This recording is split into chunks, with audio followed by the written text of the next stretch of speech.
Hello! Welcome to CharmedPersons. Let's jump right in to today's session. Emily texted me back. She said, I can't remember what it was. Was it kombucha? No, it was disco. I thought it was disco. No, that was a while ago. They're saying it was disco. We can no longer rely on Emily. Listen, I have to prep and run a whole campaign. I can't keep track of this. So the viewers, this is what we need you for. All right. Welcome. I know I'm not mad. I'm just saying I can't do anything for you. Okay. So we're hi. Guys, it's been a month. The last time we streamed was June 7th. So we have been without, Emily said she will solve this mystery. Give her a second. We've been without you guys for so long. And I know that you're so upset. Angie doesn't know what to do. I don't know. But we're back now, so it's okay. And announcements, business at the top. Well, we don't have really much happening because it's summer, you know? That's why we were gone for a while. Everybody takes some time off in the summer. We have a lot of stuff for you to watch and catch up on, including something that is returning June 15th. I want to talk about this because it's been a hot second. Charmed Heroes, the Salem Academy season, is coming back on June 15th with the July 15th with the I just wish it was Pride Month still. And with the finale being on July 20th. So keep watch for that and catch up on that while you still can. Also, a week from today, July 12th, we will be back here with another session of Campaign 3, and we should be having a few sessions in a row. People might be a little absent here and there, you know, Sophie's in France, what you gonna do? But you know what? We can't deprive you or ourselves of Campaign 4 any longer. All our viewers in the south of France. Find Sophie. Yeah. If you find Sophie, I'll send you $100. She's painting. Yeah, somewhere. Somewhere. I think that's it for announcements. Join the Discord, subscribe, love us, pay attention to us, give us money. We have talk with me's? No, I don't think so. July 13th. I didn't see it on the calendar unless it's just not there yet. July 13th. Or actually, would it be? Yeah, because you don't have one tomorrow, right? We would have one July 13th. Okay, so July 13th will be the next talk with me. But we'll also talk about that next week. And you can stay up to date on all of this stuff when we're not flubbing around at Instagram, TikTok, Blue Sky, at CharmedPersons, wherever it's cool to have social media. I'll let you figure that out. Also, the Discord. I think I already mentioned that. ! Discord in the chat. Let me look at this week's EM Inspiration. Oh, It's little. That's great. It's on a calendar. It's on a calendar. Is that a calendar of July? It is cute. a calendar of September 2025. Also, can you see the word? Oof. Oh. Okay. Emily, you can't write that.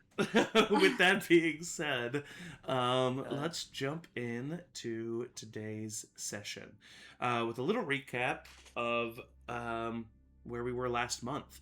In our last session, our party, having recently foiled the plans and plots of the Lorehart family, capturing them and bringing them to justice, were having a little bit of downtime and expressing themselves as a party and party members through various means, including the Tournament of Parties at the Fivefold Harvest Games, which was happening in the city of Crosshaven.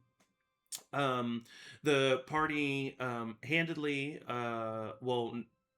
round 2 was one, but round 1 was a little hard.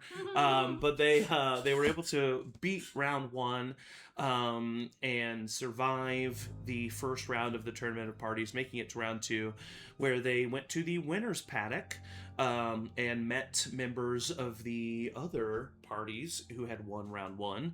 And various things happened there. Luce was able to bond with a lot of the party members, took advantage of meeting a bunch of new people, specifically Mistletoe, a fairy from the Five Talons, and also was able to schmooze some more info with Luke out of the tournament organizer, giving the party a heads up for the round 2 battle arena. Sybil was at the party getting unknowingly hit on by Daniel Torn, a cousin of Xander Torn from Campaign 3. But the conversation ended awkwardly but amicably, and it seemed like a new friend was made through Daniel. Pipplin also did some political schmoozing at the party, as well as she was trained to do. Wilhelm and Eovald left the party. Eovald was reunited with some people from his hometown. Two very good friends of his that he hadn't seen in a long time, that gave him some unfortunate news that his former girlfriend was in a relationship with his father, and that was something that he had to deal with, but it was still good to see his friends. At the same time, Wilhelm was introduced to Nathaniel Green.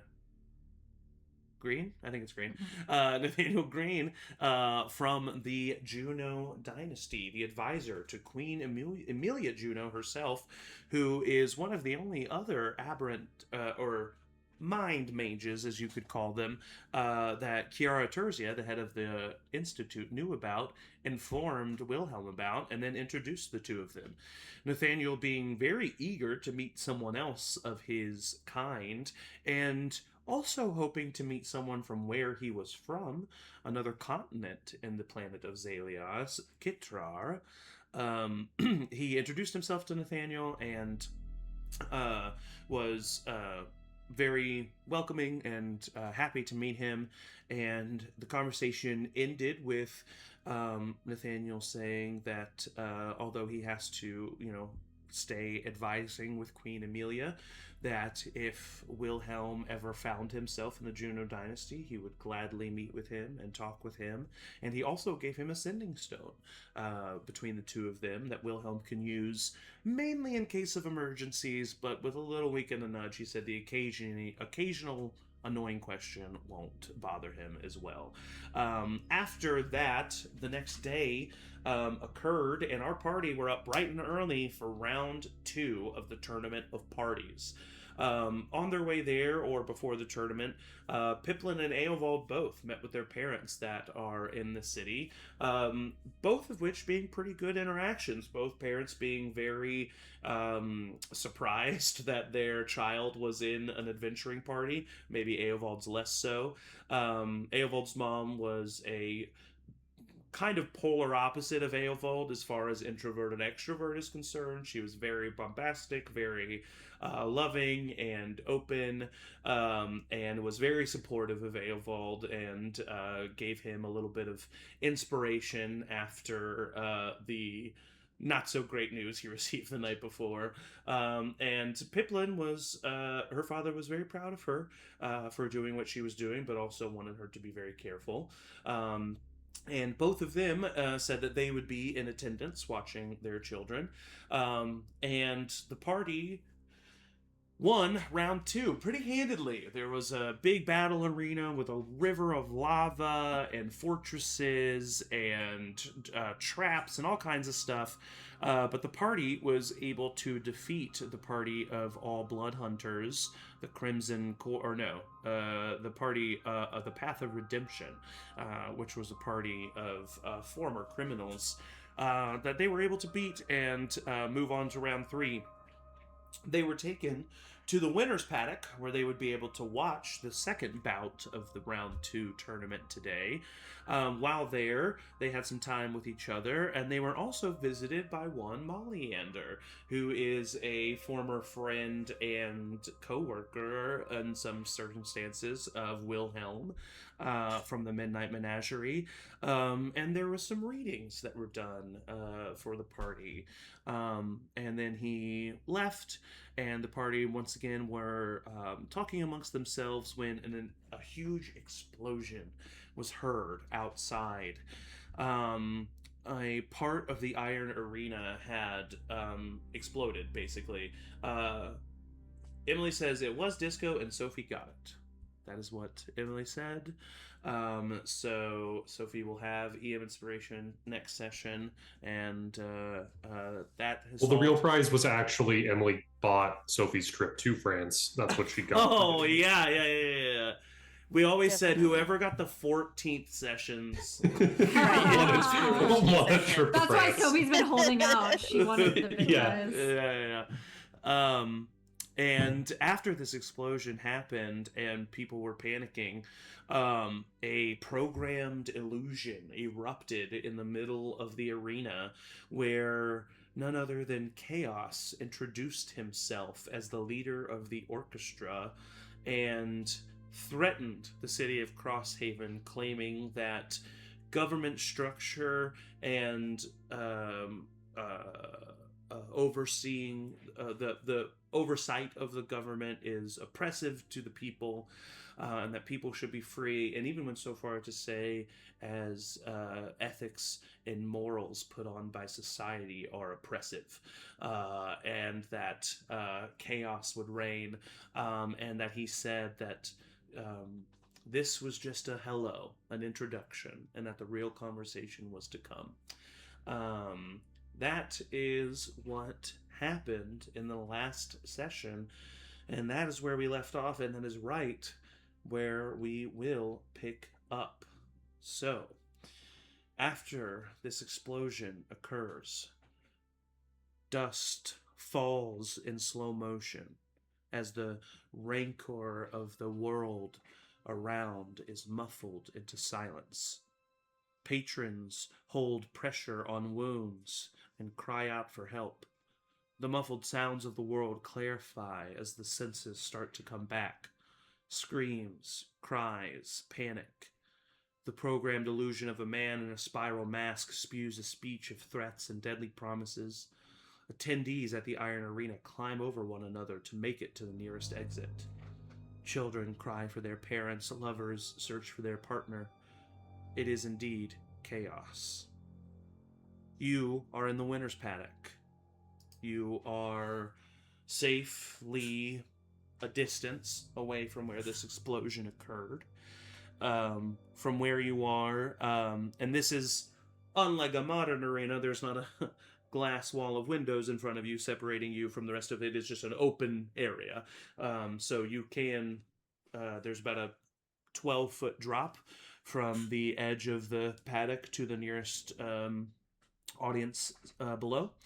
But from where you're standing, you can see almost kind of across the arena, a little bit catty corner from where you are to the left is where the explosion occurred. It looks as if a colony of ants has been dispersed as you see people pouring by the hundreds and thousands out of this arena, pushing over each other, fighting to get out of the arena first. No one knows, is there going to be another explosion? Is there, what else is going to occur? People are screaming for their loved ones. The Iron Guard immediately is spread thin and trying to do what they can to help people. It, as I've said before, is indeed chaos. What do you do? I think I'm just like on the, like you said, like we don't know if there's going to be another explosion, so just kind of keeping, just immediately doing like a scan of what I can see. I understand that like we can't see the full details. Yeah. Go ahead and roll a Coliseum. perception check.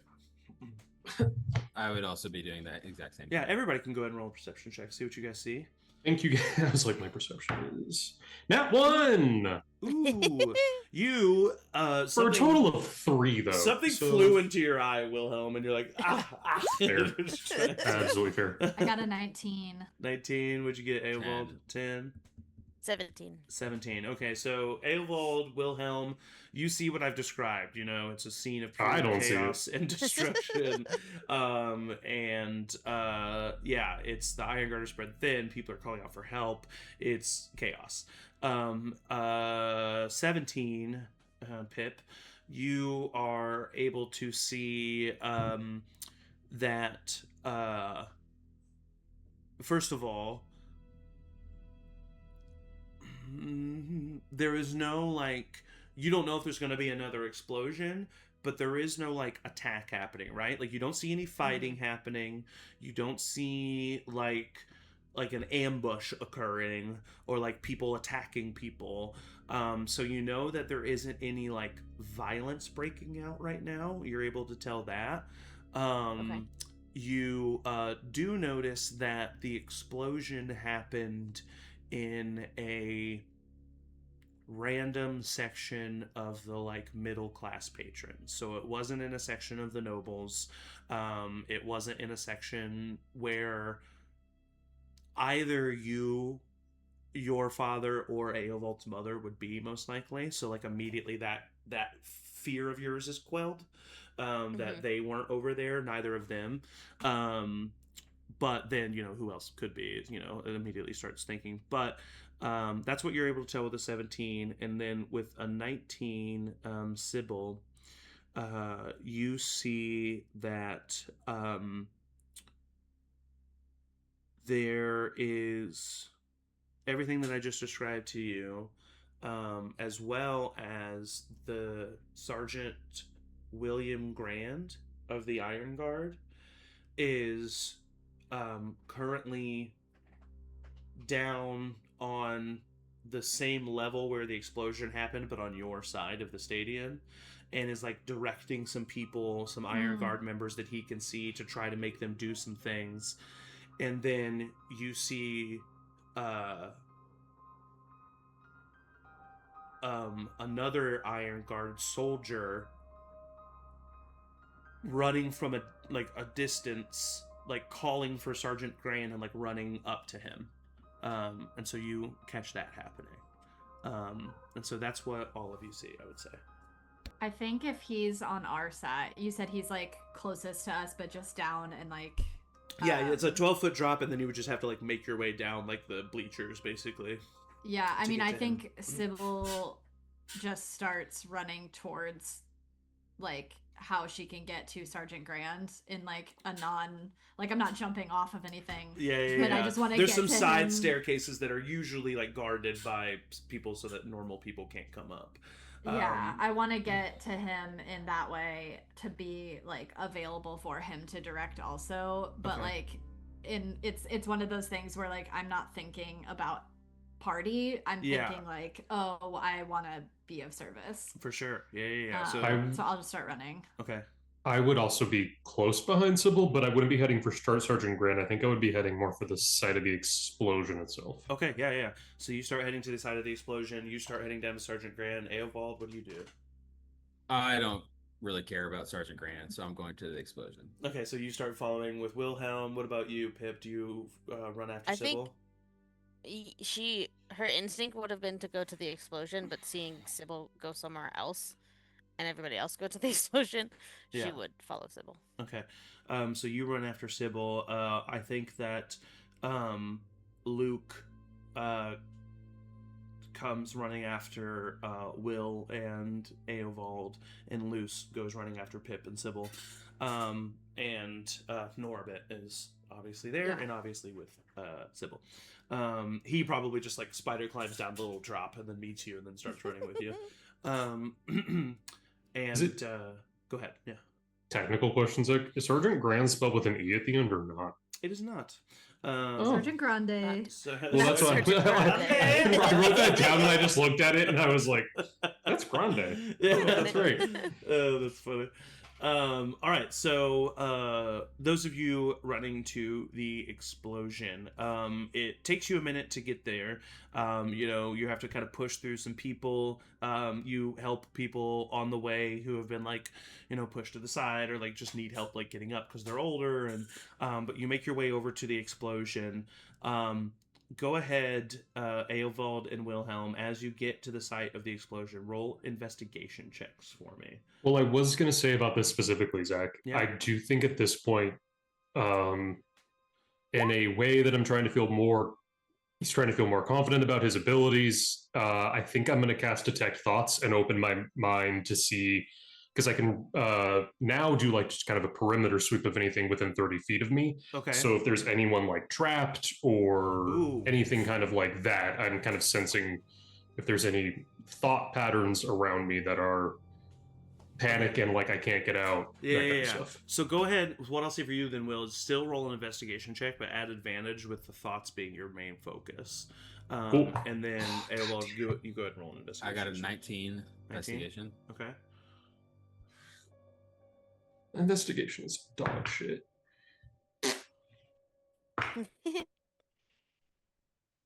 It's a 9. 9. Okay. All right. So Rolled an 8 and a 7. That roll gets accomplished what you needed to get accomplished. I was seeing if it got accomplished other things because access to mind is pretty great. I know.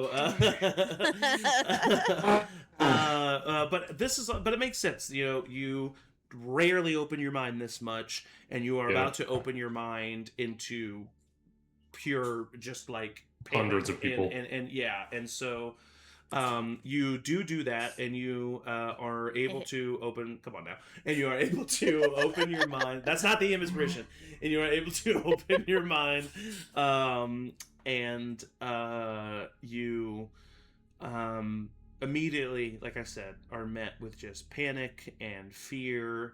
And where's this person? Where's that person? Ouch, that hurts. We got to get out of here. Where's safety? But you start to filter and start to try to hone into thoughts that need immediate action. You are able to find or pinpoint the direction, at least, of people who are trapped, and immediately are able to one, use your own telekinesis to move certain things out of the way, but two, start directing anybody who's able-bodied and willing, whether it be Iron Guard or patrons who are just like staying and doing their best to help people, to start saving people and start getting people out. People start to like notice who you are, and like notice that you're one of the people who they just saw, and especially as you start using their magic, and people are like looking at you wide-eyed and like with like an admiration as you're like standing on stones and pulling away and saving people. And Eovald, with your 19, you are able to see a few things. One, you're able to see that this explosion definitely occurred by something underneath the seating, because like the rocks and stuff have been exploded outwards, and so it was something from underneath the seating of the arena. You do not see any like debris that doesn't make sense. Like, you don't see any metal debris, you see a lot of wood and a lot of stone, and so you don't think that this was a like mechanical device. You think that maybe it was something magical.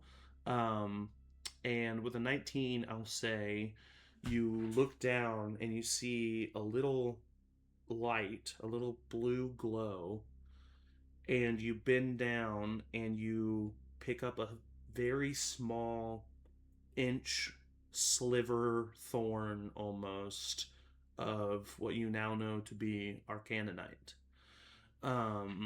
And also with a 19, what I will say is, you know that, let's say, obviously you don't have a visual, but let's say the radius of the immediate explosion, the hole in the arena around you, is like a 10 to 15 foot radius.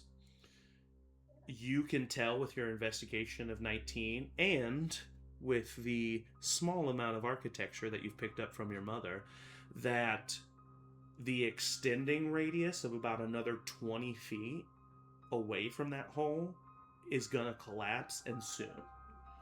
And so you, I'm assuming, start to warn people of this and start to. Oh, great, okay. Yeah, I go home. No, I'm actively going over and trying to pull people out and telling people to get out. Yeah, for sure. Will, what's up? Zach, can you just remind me? Arcanonite is a thing that I remember hearing, but I don't have it in my notes. Can you remember just from doing? Yeah, so Arcanonite what that is so Arcanonite is what Sybil unknowingly created, which is what powers Norbit, and it's also the other word for it is the Dungalore gem, which is the gem that the Blackhollow people have that Pipplin's mom is somehow involved with up north. So that was what Arcanonite is. Thank you. Yeah, no problem. I put that sliver in my bag. Yeah, okay, cool. So you put that sliver away, start helping people. Meanwhile, Luke is also there and helping. Meanwhile, Luke actually, he has that like really long axe that can like extend, the Vaulter's axe, and so he like is using it to like extend and like pry open, spaces for you guys. And quickly, you're doing pretty quick work of helping these citizens, and Pipplin and Sybil and Luce all run to Sergeant Grand. Sybil, you were very quick, and you get there right at the end of the conversation of him and this one soldier, and he kind of like nods and like directs him away, and then kind of like he has his hand to his head. And then he like sees you approach and his eyes go wide. Sybil! Yes, are you all right? I'm here to help. Yes. Right. Where can I be? He kind of looks at the others. The rest of your members, are they? Is it at the paddock? We're spread out. We're spread out. Right. I assume. It's good. I ran before. I don't know. I'm glad that you're here. The three of you, if you can get your other party members, it would probably be useful. Hold on. Sorry. And you see him kind of like double over for a second, and you see this. And go ahead and roll a insight or medicine check. Insight or medicines? I'm going to do a medicines. Okay. Oh no. That's a 5. 5. There's something seems up with him, but you can't really tell what. And he kind of looks at you and he says, I'm getting old.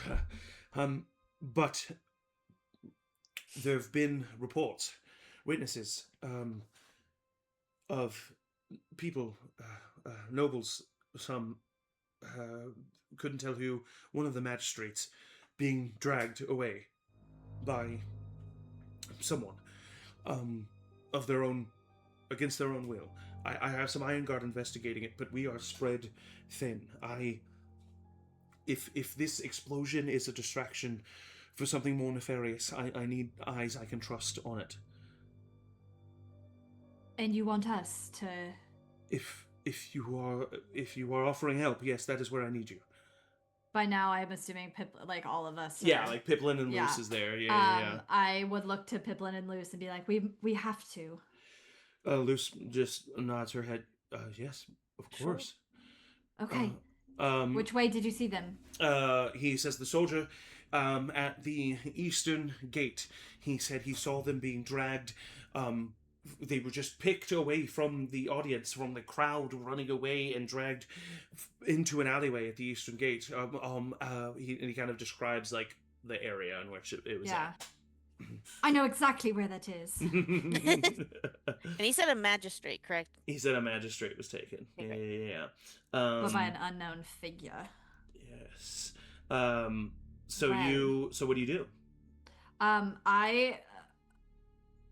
I'm my mother's daughter. I'm taking off. Yeah. Pip, what do you do? I keep up with her as best I can, but I tell Sonny to try to get us a head start from the air and see if he can get there quick and give us some eyes in the sky. Okay, so Sonny starts to fly up. Luce is going to I think Luce has the ability to do this. Do you, Luce? Luce, do taking a you? nap because she's so sleepy. Yeah. She rested Actually, I'm gonna stay today. here with Sergeant Grande. Who's probably dying. Who's probably dying? Yeah, he's fine. I think he got pierced or something. Yeah, and that's Like deadly. eclairs. Yeah. I think he got his ears pierced and he's a little tired. I want to kill Sergeant Grande so bad. Oh. Well, you're unlucky. You could die today. Okay. Oh. I was just kidding. I don't want to. The Eovald does. Sure. Wow. Okay. Sure, Eovald even still No. wants I him think dead? I think maybe Eovald's such a Matt mystery more as wants always. to. Eovald wants him to, and Matt wants him dead. Okay. Luce doesn't have any like special ability to reach the others, and so Luce will just say, "Someone needs to tell the others," and we'll run the opposite way to go good. tell the rest of the group. She can get there in like 4 seconds. So as she runs towards the rest of the party, pardon me, you two run out and towards the eastern gate. Go ahead and roll perception checks, and Pipplin, yours will be at advantage with Sunny. Ooh. Got a 7. Ooh, Oh, that's a and good can roll. oh wait, I guess Norbit doesn't really need to. I got a 24. 24, nice. So you immediately know the you were described the alleyway in which they were dragged through, and so you run through the eastern gate. There's chaos erupting all around you. People are screaming, people are pushing past you. It's hard to see at times. No one's really noticing who you are in this, insanity. You get out of the eastern gate, you go to the alleyway to the left where they were dragged away, and immediately you're met with a fork. You don't know where to go, you don't know where they were dragged, but Sunny is kind of like flying, and he circles over one of the directions before kind of like continuing his path. You take a right at the fork, you're running down the alleyway, and you come across, or you see at a distance, and then you can keep running if you want. You see at a distance 2 iron guard that are lying on the ground in the alley. Oh no. How do they seem they met their end? Do you want to run up and try to look? Yeah, I want to Yeah, see, yeah. like, is it magic? Is it slashing? Is it, what are we up against? You run up to take a look. Just go ahead and, actually, I'll just say, you can see that there are some, one of them, they both have some stab wounds and some slash marks. It seems that there were some blades at work here. But, one of them has a scorch mark from a high-intensity flame that definitely looks arcane in nature. Okay. So it looks like they got a little bit of both. And also, with a 24, kind of riding that, Sunny kind of lands in the alleyway, and you see him picking at something, and then he kind of like flutters up and comes over to you, Pipplin, and he lands on your shoulder and kind of bends over, and you see something in his beak, and you look at it, and it is a piece of fabric ripped from and that looks exactly like the color and pattern that you saw your father wearing earlier today. Oh no. Oh no. Is there any sort of, because you said, is this at the end of an alley? No, it keeps. Like, you can keep going. Yeah. This is just a stop. It seems like this is where a little bit of a struggle occurred, and the Iron Guard lost. I think Pip just keeps running as soon as she sees that fabric. Yeah. Okay. All right. Yeah, I would be like, oh, she's in. Okay. Yeah. Yeah. No knowledge, no understanding of like what she just saw, but just like, we're just girlfriends doing crime battles. Lesbian activity. There's lesbian activity. Norbit is spider walling like on the wall next to you, just like, I'm with you. And I as send Sunny back in the air too. Yeah, you flies back up. As this is happening, Luce approaches you guys as you are finishing up pulling people away, getting them away from the main disaster area here, and runs up. Okay, Sergeant Grand just told us that there some people were taken, magistrate taken, noble person taken, Sybil Pipplin ran to see and help. He needs help. I'm here to tell you. Right now? Yes. How does our rescue efforts look? Does it I look will. like there are many people left to save? You guys have worked. The three of you have worked really well together. I would say. Go ahead and roll a d6 for me. You don't want to roll a 1. Okay. 5. 5. Yeah, you have successfully gotten everybody out of this immediate. I mean, anybody who was able-bodied was booking it out of there themselves anyway. So anybody who is not able-bodied in this time with the magic powers and strength that you have, you guys were able to. Like Eovald, sometimes, narratively, because we don't have the time, we could just kind of quickly go over things, but it's fun to think about it a little bit more in depth as to what's actually happening. Will is standing back and pulling big rocks with his mind, and they're floating in the air. Eovald is lifting pieces of the stadium that should not be able to be lifted by people that are Eovald's size, and like throwing them off. I mean, it's amazing work, and you guys are able to take care of it pretty quickly. So I would say by the time Luce gets a hold of you, you feel like the rescue efforts are complete. And as Luce says, yes, now the collapse behind you happens. Oh. All right, let's go. Yeah. All right, so you guys start running too. Luke will look at Sylvester and say, "You're quicker. Run in and out. Go find him." And Sylvester just jumps down and just like runs in and out between legs and just starts sprinting in the direction of y'all, because he's a little bit faster, to help find the direction that the party went. While this is happening, we cut back to Sybil and Pipplin. I would say go ahead and roll perception checks, one of you, at advantage +1 with the help of the other and Sunny. So whoever has the better perception, roll at advantage Probably you. +1. Yeah, I got a +6.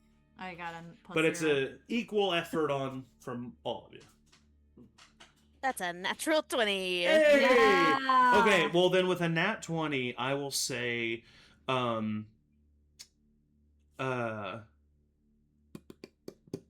yeah, I mean, you just have no issues. You have no issues finding the direction that the party went. You're able, or the captives went.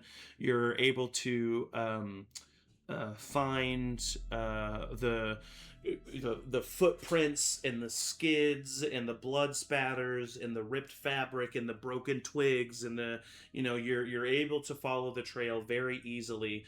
And with a nat 20, I will say you turn a corner down one of the alleyways just in time to see a figure at the end of the alleyway covered in mud and gunk collapse to their knees at the end of the alleyway ahead of you.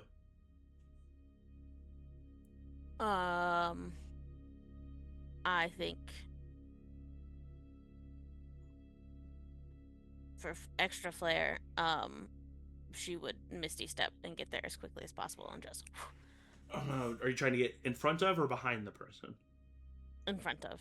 Okay, so you sprint forward, and as you're sprinting beside her, Sybil, you see Pip take a step forward and disappear into a cloud of like confetti paper that then almost in the exact opposite pattern, like it starts in front of this figure. It starts exploded out and spread, and then comes back to form you standing right in front of your father, Richard Gareth Zollring, who is on his knees and bleeding from his abdomen and holding a bloody dagger in his hand.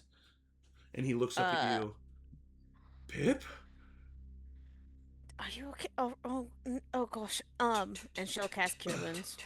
Yeah, go ahead and cast Cure Wounds. Oh, it's D8. Wow. 2d8. Yeah. Wow. Also, this is bad because I have nothing left. I know. That was my last second level, so here we are. He gets +4, 16. Yeah, I mean, Cool. Despite maybe preconceived notions or conspiracies, I can canonically say here that your father is a normal human man, and that heals him completely.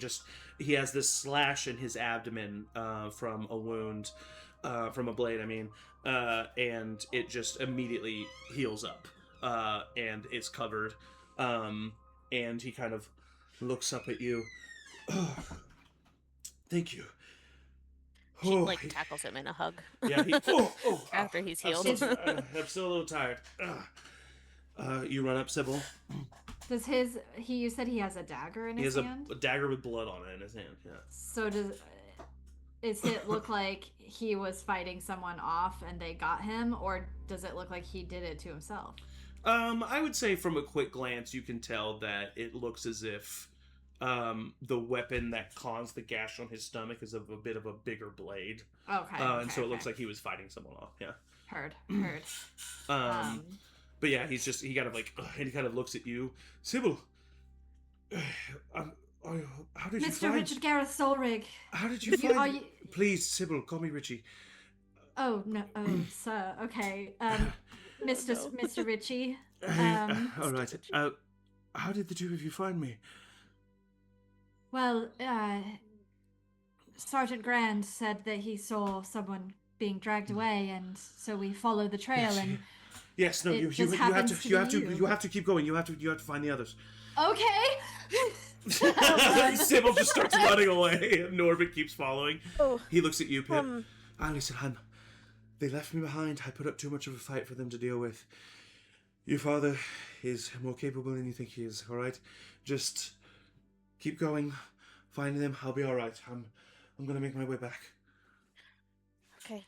The rest of my group should not be far behind if you run into them and have. All right. As the two of you are sitting there talking, this white cat comes running between your legs. Oh, Sylvester. You know him? Yes, that's one of the members' cats. So the others shouldn't be far behind, but just stay safe, and she'll give him a kiss on the cheek, and he gives you a big kiss back, squeezes you, and I'm still a little sore. All right, I'm gonna get to the main streets and get out of these alleyways. He sheaths his dagger inside a hidden compartment inside his coat, and he says, "We'll talk soon, okay? Will you please come to the manor when you're..." What? Sorry, did you recognize them? Who took you? No. Or were they wearing, what did they look like? They were all wearing black masks with white spirals on them. Okay. Please come to the manor when you're safe. I need to know. All right. I love you. I love you. And yeah, he starts to and you begin to run after Sylvester and Sybil. Sybil, that nat 20, like I said, that was a shared group thing, so you're still able to follow the trail that you've been following. You follow Sunny, who is also still leading the way. And you guys make it through a good chunk of the city. You travel for about, in total, what would be a normal walk in the streets, walk of like 15 minutes, but running through alleyways and stuff, you get there in about 7-8 minutes. Sybil, did you have your hand up? I was gonna say, if it's helpful, I would want to try the ring of X-ray vision again. Oh yeah, okay, for sure. So if I'm running and just like, I feel like something, I've had it on, but is there some way to like turn it off and on? And if I can just turn it on, like flip it around and like activate it or something.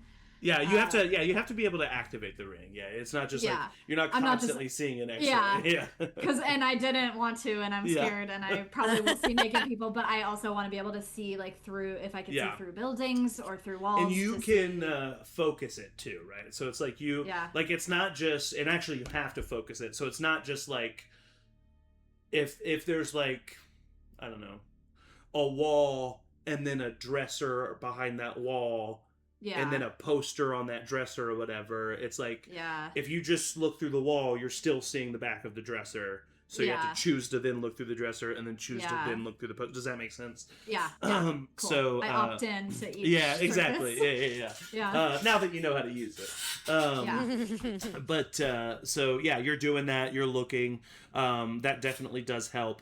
And I'll say what you discover is, you see Sunny lead you to an abandoned building.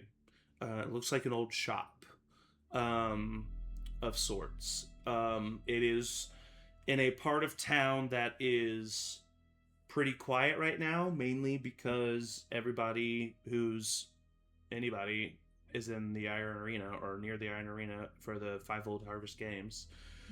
So there's like an occasional person that you can see, but also a huge amount of chaos has erupted not too far from here, and people are curious as what that is too.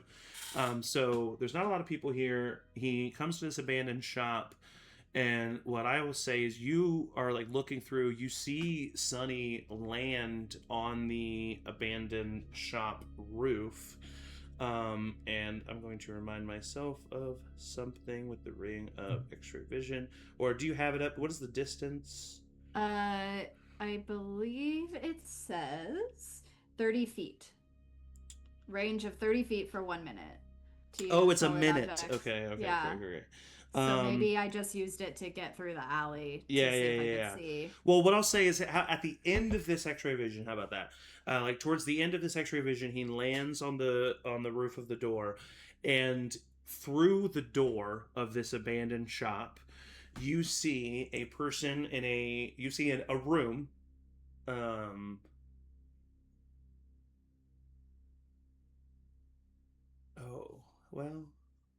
Yeah. You see a person in a black mask with a white spiral, dragging someone by the throat who's in noble attire. You don't recognize them. You don't know who they are.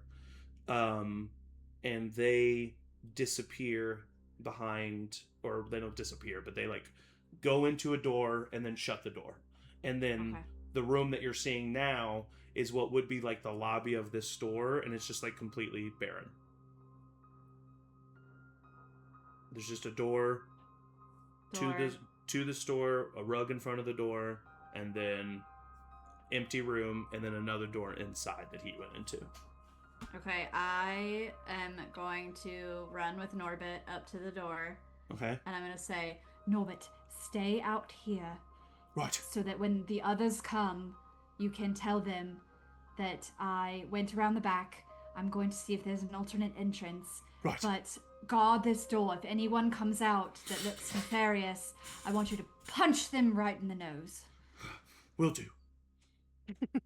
So you... and I'm going to around the back. You go around the back. Yeah. You go around the back, and you see that... I have my hammer out as well. Yeah. As you go around the back, you see that this is a storefront, an abandoned storefront. And as you go to the back... you see that it is attached to the back of a residential building. And so, like, as you go around, like, you start to come across windows that, like, are looking into people's houses. Oh. So there's there's just the front entrance of the place. Unless you wanted to go into, like, a residential. Is there any side windows or to the shop, but they just look like a big open room. I would like to get in, but also maybe I should wait for my group. It's up to you. The adrenaline is coming down now.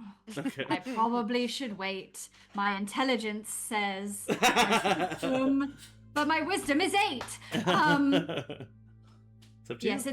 it's not smart. Okay. I will come around back to Norbit and say, No one approached the door. excellent. There's no way to get in from a back entrance, so I fear we must wait for the group. You look down, you see Sylvester. Sylvester! I'll pick him up and say, hello. He just immediately head and just like slamming it to you. And I'll look to see. And then Pipplin immediately rounds the corner. Yes. Um, He's in here. You saw them go in. Someone went in and I saw them dragging, but there's nothing in there. And then the ring powered down. I used the ring and I didn't see any naked people. That's beside the point. I mean, that's still good. I'm happy. Should we go in though? We should probably wait for. You hear footsteps. People. But then You they'll turn around. away. The three party members or 4 party members that you are missing come. Yes, running. now we should go in. Okay, And now let's go. We're going in this building. Why? Oh, why? What? We know this is where they took the magistrate. Just come on. All right. So who enters the building? Me. Everybody. Okay. So Sybil. Yeah. Yes. Oh, I was saying me. Oh, I okay. do. Yeah. So you enter the building first, and I need you to make a dexterity saving throw. No. You should have. I don't make checked those that. because of that I'm an artificer, right? I win those automatically, or? No. I was like confused for a second. I was like, what did she say? A 13. A 13 will fail. As you step onto the rug that I very clearly said was it's a smothering! Nope, worse. You... Zach, you've been describing things so, like, intensely that I was just like, he's just in it. He's just world building. And that's the point. You fall as the rug gives out underneath you, and you take... Oh. That sounded like a lot of dice. You take 7 points of piercing damage. Okay. As you land in a 10-foot pit. Oh, so you also take... Oh, boy. 3 points of bludgeoning damage. So 10 points total. Okay. Also, by the way, I know that you guys haven't taken a long rest after your last battle, but if you didn't take a short rest, you definitely could have taken a short rest. So wanted to let you know that. But... you fall into this tin pit, and there are just rusty old blades that have been melted to the bottom of this pit that are sticking out that you have fallen on, and one of them has completely gone through the bottom of your thigh and penetrated the muscle of your thigh. Your bone is fine, but it's gone completely through the muscle of your thigh and is now sticking. You are like trapped in this blade that is sticking through your thigh. Oh, don't! Sybil. Stop! You ran into a trap I one was like, second right. after I got here. Oh. Okay. Do you need help? I mean, Of course. I think can I get up? Like, is it? Yeah, so, yeah. like, You can. So you. I mean, narratively, it's gonna require you to like take your own thigh out of this blade, which you can do, but like mechanically, the damage is done. You know. I'm gonna. I know enough with my battle. Yeah, medics. definitely. I'm gonna tie a piece of fabric around above the wound, so there's less blood really tight, so there's less blood, and then when I pull out the dagger, the blade, I'm gonna then be ready to like pressure my leg. I'm not gonna try to climb out yet, but I'm just gonna get it off and make sure I'm stable before I move around. Does it look like anyone else is alerted to this at this point? I think I'm probably the last to enter. You're looking up. First of all, what I will say is luckily that it's not a huge pit. So you're able to like take a big step over the pit. So it's only like 4 foot like in diameter little pit. So you are able to like take a big step over it. So you're able to enter the room. Go ahead and roll a perception check for me, Will. I've been rolling so awesome today. It's gonna go great. It's gonna go great. I'm gonna see so much stuff you guys don't even know. Throwing this dice away. Not really. It's very expensive. It's an 8. An 8. You don't hear any like commotion. Cool. That's what I think. I'm getting new dice. I don't agree with this. So everybody enters the room. What you are in is a blank old textile shop that has gone out of business a long time ago. Because, well, they couldn't keep up with the competition. Are we getting backstory as to this failed small business? Well, if you remember, Pipplin's family has made their generational wealth off of being the best textile company in Crosshaven. So this is the business I thought this that was you just a ruined commentary on with like the your economy. monopoly. No. Yeah. I just really want this to feel like America. You Why? know, so because I really like America. You're doing great. We're We're banned in Russia now. And just to be clear, I'm talking about the Big Brother house guest, America. Yeah. I think that she was. I was a talking about bundle of America fun Ferrera. energy. Oh, America Ferrera is also great. Also great. I just think I can't say America enough because yesterday was the 4th, and it just needs to be said. You know. And America first, right, guys? Okay, and we're gonna keep going forward. All right, so By that I mean America Ferrera should be first on the call sheet. Exactly. Yes. We knew what you meant, but it is good to Obviously. clarify for the viewers. Yeah. So you guys are able to step into this room. It is completely empty, other than like fabric ripped here and there, like nothing of use. And that one door at the back of the room. And this amount of time as everybody else has looked, Sybil, you've been able to get the blade out, get something wrapped around your leg. And so now you just have a 10-foot sheer pit that you need to climb out of. Norbit tries to like see if he can like spider climb fit down there to get you, and it's just too small of a pit, and he's too big. He can't do it. Yeah. Luke says, I can throw you some rope. That might be the best. All right, here. He's going to throw you some rope down, and then go ahead and make an athletics check at advantage with Luke helping you out. DC 5 to get on up. I could also, if once you get to like the last 5 feet, I can telekinetically give you a little Yeah. a boost. Oh, god damn it. Oh, God. At advantage, you said that. Yes, at yes, advantage, yes, and I did say okay, DC okay. 5 as well, so hopefully... Oh, perfect. Yeah. That is an 8. Okay, yeah. I mean, yeah, and you're hurt. At You know, advantage. since I think what Will Yeah. actually does that really helps you that last little bit is that Will just lifts up your hurt leg for you, so that Oh. like you're just like using just like the one leg to like really get up there, so that you don't have to put a lot of pressure on that hurt leg. But you are able to climb on out of there, and Luke gets you up. And as he lifts you up, he says, "Maybe watch where you're stepping next time." Yes. I'm so sorry. Oh. That was really What? Why are idiotic you of me. sorry?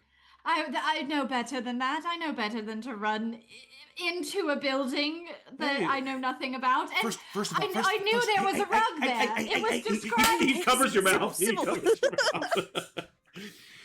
I'm sorry. I didn't. He lets go. I'm No, sorry. no, I'm sorry. no. I'm sorry. I'm sorry. I think Pip kind of steps in and like pulls Sybil a little bit away. It's like it's I'm like a tear. What? I'm like crying a little bit. I'm sorry. and she'll use her healing hands on you as well Okay. Thank you. What does that as mean? she calms you down. It means you heal for 5 hit points, Oh, that's good. so just a little bit back. It's just emotionally. Everything else still hurts, but I calm For down. those that are a little more perceptive than others, you guys see anything? Yes. Let me check. Are you just looking around this room? Yeah. Okay. Yeah. I'll do the same and look uncomfortable, probably knowing what happened here. Yeah. Oh boy. You're the bad guy. I know. Well, my family is. Is your dad okay? Oh, did you see him as you were? No, he Running. wouldn't. He ran to the streets. No, he got away, thankfully. Oh, good. and is heading back home. But he did confirm that the people that took the other noble magistrate was in a cloak and the similar swirl mask that Chaos had. The So orchestra people? Who is this guy? Where? I have no idea. Is this part of the orchestra? I That's mean, what he said. yeah, Or alluded to. Yeah. He said the Symphony of Our Doom. Fucking lame. That's pretty. That's honestly You said pretty it. cool. Though. It's so lame. It's just like I don't know. You just think it's like, lame? Yeah, it's just like villain 101. Okay, but It's should a we little go through this basic. door? That is where they took them, and if they Okay, well, if we survive this, we can confront his scriptwriter, okay? You see Sylvester's sniffing at the door, at the bottom of it. I can You kind of check for pause at it. traps. Oh, before we maybe go through the door. Go ahead and roll a investigation check as you search for traps. It's my cat. She's just yodeling on the other side of the door. 16. 16. Yeah. With the simple and mechanical nature of the first trap, you assume that the second one, if there is one, will be similar in nature. And so you look and you don't see any arcane runes, you don't see any gears, you don't see any pulley system. Yeah, you don't notice anything. I think we're okay, and if I'm wrong, I'd rather hurt myself, so I'm going to go through this door first. No. So you go through the door, Wow. and it is a very short hallway that leads to a staircase. It goes down, which makes sense that they would have a basement All operation. right, let's get on down there. Eovald, do you want to lead now? I feel like now I should not be the one to go first. Yeah, I think that's probably wise. I'll get up in front. Excellent. What you both have done so far in leading has been really valuable to the party. So We need do you think we I'll should take have a Sybil's team hand and captain? give it a little squeeze. If we have a I'm team thinking- captain or a leader, I would probably vote Eovald. I don't Oh, know. yeah, Yeah, I mean, definitely. he's got a lot of tactical know-how, and he's Yeah. very stalwart. Would you I would say. no one matches his practical tactical brilliance? Luce Yeah, gets out her notebook. Practical tactical. Oh, that's a good another alternate fighting name for it. You could be Captain Blackhollow. Ooh. Captain Like Captain Iron Crosshaven. Hand. Yeah, Captain Iron Hand. Huh? Do you not like the Iron Hand because it's so close to the Iron Guard and you don't like them? Yeah, and I knew Captain, it. It's just I don't really want to have a military. Yeah, he doesn't rank, like you the know? Wait, no, you military. can be like Captain Crosshaven, who's a very great superhero, and he can do stuff, and it's he's kind of with the Crosshaven, but he's really more the idea of what Crosshaven can I be think that rather there are than a captives nationalist. below us right now. Yeah, all right. Everyone get. I was like, how come nobody's shutting them up? No, sorry, I got really excited about branding. I'm I still think kind of on a Sybil- high after. I'm still on a high after the battle. Norbit. That's the same. I'm still doing whispering. It's No, actually, lower. if this was animated like Legend of Vox Machina gets animated, Sybil would do this, Norbit would then do this, and then Luke would notice that and go like this. Yeah, So it'd be Classic. Great visual joke. All right, everyone. I think that you're all right. I am the leader because of my tactical brilliance. So everyone, get behind me, stay quiet, and I will. Oh God! Wait, hold on. Oh. My thing came out. Get behind me, stay quiet, and what? Just stay. I'll stay 5 feet in front of everyone else, Okay. just in case there's some sort of explosion or something. Oh. Oh, good. All right, Pip. I would bring up the back with Sybil and just hold her back for a second and check on her. Yeah. Are you all right? Yes, we should. I can make it. I can make it. I don't just mean your leg. You seemed a little frazzled. You just stepped into a trap that can have a deadly Yes. one. And we Ye- tracked them here. Like Eovald said, we did great. You did great. Okay. Let's hope it's enough. Right. And you saw them go down through this door.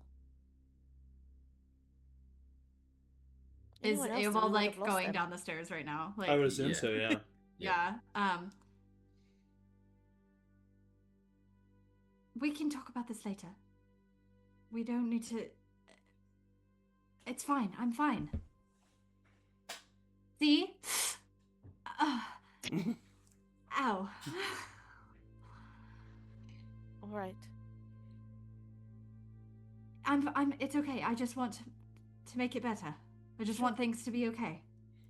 What should I Okay. do with this conversation? Oh, God. Oh, I just wonder if I should go down the stairs. Yes, let's all go down the stairs. I'll go down the stairs. You too. Nora goes down the stairs. Are you okay? yeah. Yes. Yes. Okay. You go first, in case you fall down the stairs. Okay, good. So I Yes. can keep it, just so I can keep an eye on you, and just I'll Yes. follow you. Uh-huh. Mm-hmm. And I'll walk. I'll turn around and walk, and I try really, really hard not to limp. Okay, yeah. Really, really hard, but you do see like yes, little the tensing. stairs are easy. All right, so you come down the stairs, and at the bottom of the stairs, you go down what seems like 2 flights, and you enter a long, pitch black hallway.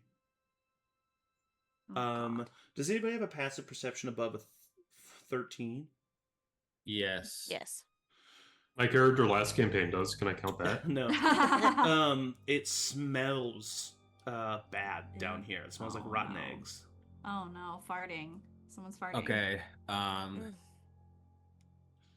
Yes, Will. Yes, Will. Just mechanically speaking, I think I would have used at some point used up my last 2 sorcery points to get myself a 2nd level spell slot back. Okay, yeah, just in case. Totally. All right. Which one of you can see in the darkness? Hello. All right, Will, come up to the front with me. You're gonna go. You're gonna be Great. the leader. Oh, Okay. God. Oh, I'm gonna- Norbit can too. Norbit has. I And also- Norbit, stay back there. Okay. Can you Oh. guys not see right now? You can't. You can't. Nope. I can it's pretty- see. It's pretty dark. I mean, I can see all right, yeah. Luce says, it's pretty dark. I can't really see anything right now, no. Huh. This is great tactical experience for later. Sorry, I needed to. And in this moment, Pip realizes she has dark vision because she didn't know that is something Asmars do. Nice. Amazing. No wonder we don't Um, have night lights. Yeah, now. and it's weird because like it isn't sight like normal, right? It's the way that dark vision, the way that it's mainly described in the books, but also the way that I like to talk about it is that it's grayscale. First of all, you don't have any color when you're using dark vision because you need light for color, and so it's taking the minuscule, minute amount of light that is available and enhancing it times 10. It's basically turning up a very dark picture, turning the brightness way up. So it's like it's a little fuzzy and it's a little grayscale, but you can clearly see everything.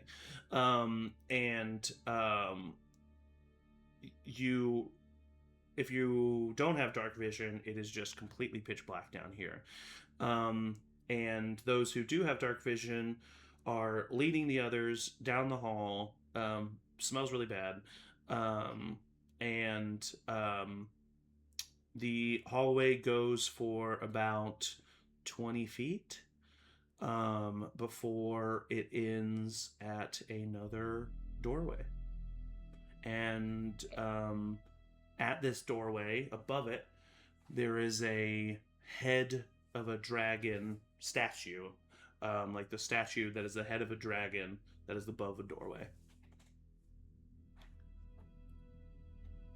I'm going to take out my hooded lantern now that there's like an end to this hallway and turn it on. Sorry, real quick. I want to look at something. Mostly so I can inspect the door and the statue. You said it was a dragon skull that was hanging out? A dragon head, just like a statue, like a statue of a dragon. Okay. Head. Yeah. Gotcha. I was like, damn, that's a big ass. Okay, a hooded lantern is.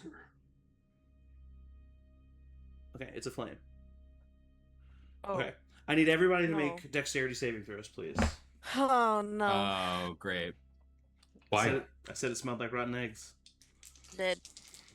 I thought it was just farts. I was thinking about I knew it merchandise. was gas, and I just didn't even think about the fact that also. I got a big ol' 6. Okay, fail. 18. Fail, succeed. I'm not looking at Roll20, so can you tell me what it is? 21. 21, succeed. So if you failed, you take 10 points of fire damage. I'm back, baby. And if you succeed, you take 5 points of fire damage. As when Eovald lights up the hooded lantern, you see the eyes of the dragon light up, and in its mouth a small flint sparks. And you see the gas that is sitting at the top of this hallway just waiting to be lit by the open flame that you use and the encouragement of the open flame from the dragon. It explodes and flame erupts in this hallway. Those of you who succeed are able to just like duck down very quickly. Oh wait, I need to roll for Luce and Luke. Hold on, sorry. And I rolled for Norbit, and he failed as well. Okay, so he took 10 points of damage. Luke. He weirdly fails. doesn't have any Resistances? Yeah, well, he has resistances, but not to fire. 4. I guess you could, like, because you could, like, melt down metal. Yeah, maybe that's true, why. yeah. Luke failed as well. Luce failed as well. Okay, so, but the one thing about this trap is that all the gas immediately burns, explodes, and then is gone. It did create a very loud noise. Oh boy. And you hear from the other side of the door, "We're waiting." Okay, Oh. friendly. Just We've lost a friendly note between friends. Maybe no more traps. Maybe just no more traps. Are you talking to us or me? Yeah. Yeah, I agree. We shouldn't We should trip probably any more traps. avoid- We should not. Yeah, we should start avoiding those. Well, they know we're here. Maybe we should just open up Yeah. the door and rush in. I think are we rushing it? Maybe we Well, just I'll attack right away. I'll open up the door and see what I can see. Wasn't Sybil recently, like, in the past couple days also, like, burned? Wasn't there something recently where, like, someone got, like, all their body hair burned off in a trap or something like that? Or in a fire spell? There's Oh, when we were fireballs. fireball. Yeah, we were Very, fireballed like- multiple times. Yeah, very recently. I was like, we for You're sure... muted, Zach, you're Zach. muted. In the Yeah, I lower was like- panel. Yeah. Yeah. I was like, we've been burned. We've been, like, Yeah. We've been getting burned burned a lot before. lately. We've been burnt before. All right, so you open the door, which is not trapped itself, luckily, and you see a probably older than the building that exists on top of it, basement floor, that is so old that a part of it collapsed a long time ago. There's rock and rubble on the far side of the basement, and water has come in and has flooded the far side of the basement, and there's this huge rock in the center. Broken crates off to the right, broken barrels off to the left. And in the center, in front of this rock, you see a long metal pipe-like contraption that extends the entire basement. 6 nobles of various esteem. One of them is a counselor, some of them are magistrates, some are just nobles, are chained to this long contraption. Their heads are in kind of like a guillotine-esque contraption, but keeping them knelt on their knees in a line. On either side of this contraption, and on either side of the line of 6 people, are 2 3-foot-long sharp metal spikes. As you walk in, a figure clad in dark leather armor, wearing a black mask with a white spiral, takes off the mask, revealing herself to be a human woman with short black hair. She is standing next to a lever that she flips, and the contraption begins whirring, and you see the two metal spikes begin to slowly inch forward towards the line of nobles and magistrates. And I need everybody to roll initiative. Oh my god. God. Oh, And let me show you what you see.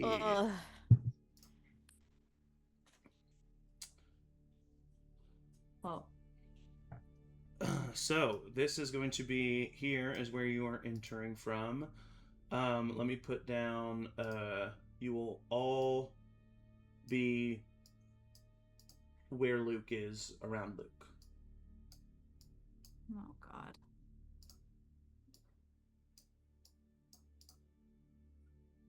Ooh. Really well done map. Yeah.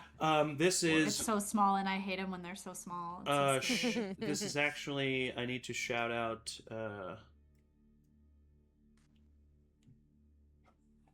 I'll get it on break. Someone else made this map. I'm gonna shout him out.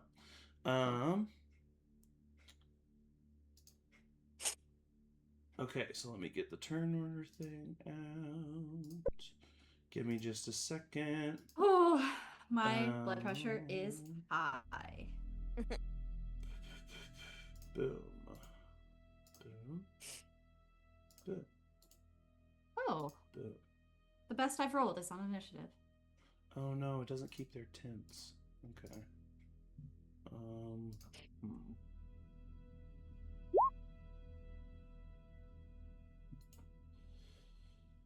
Oh well, I'll just do it anyway.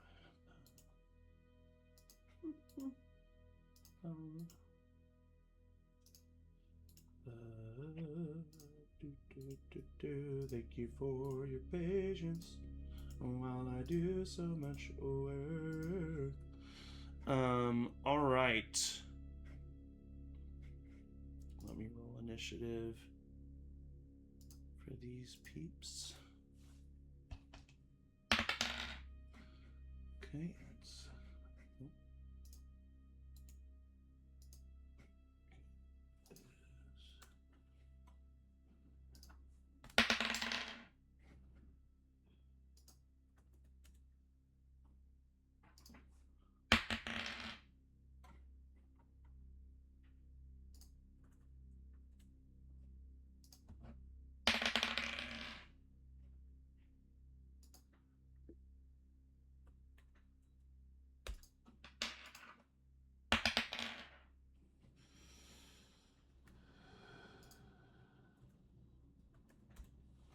Okay.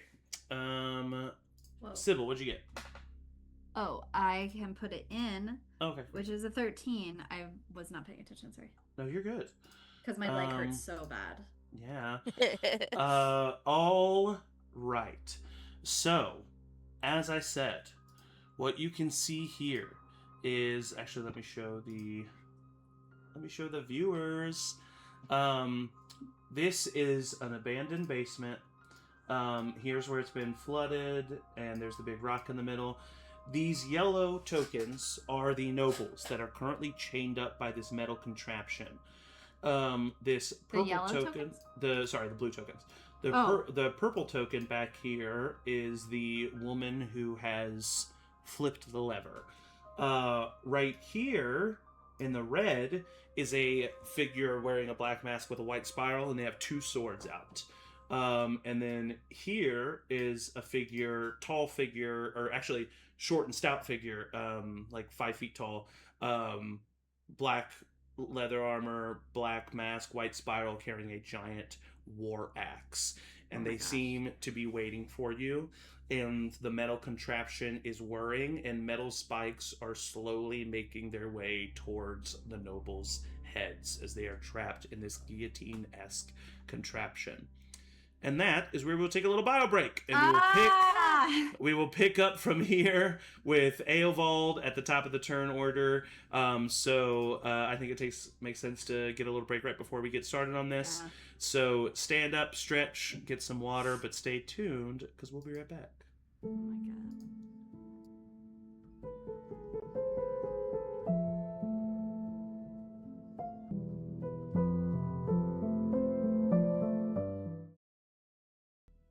Alrighty then, we are back. It is the top of the turn order. You have come across a trap that has been set up by seemingly members of the orchestra. Nobles are in danger. People are waiting for you. Eovald, you're at the top of the turn order. What are we doing, my friend? Now, No. I would have had a sorry. short rest. Yeah. Since the end of the last battle. Correct. Okay, good. That means I have all of my abilities. Does anyone remember me saying that earlier in the session? Yeah. Okay, But yeah. That's what I thought. That's what I thought. Yeah. Yeah. Oh, whoa. No, I didn't hear you. Sorry. I'm just kidding. I'm just kidding. Yes, you would have had time for a short rest, just not a long rest, unfortunately. Also, but as a part of that short rest, just because if any of your abilities rely on hit dice, I just want to clarify, you were healed your full hit points without any need for a hit dice or anything. Yep. So I just want to specify that.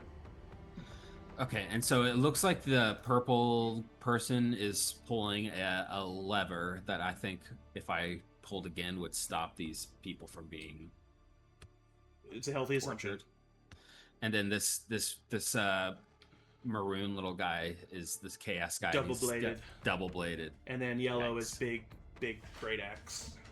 Okay, I'm going to run up to like here, so I'm still within this guy's. Okay. I'm going to attack him. All right, roll for attack. I like this music. 19 to hit. Hits. Okay, and then I'm going to use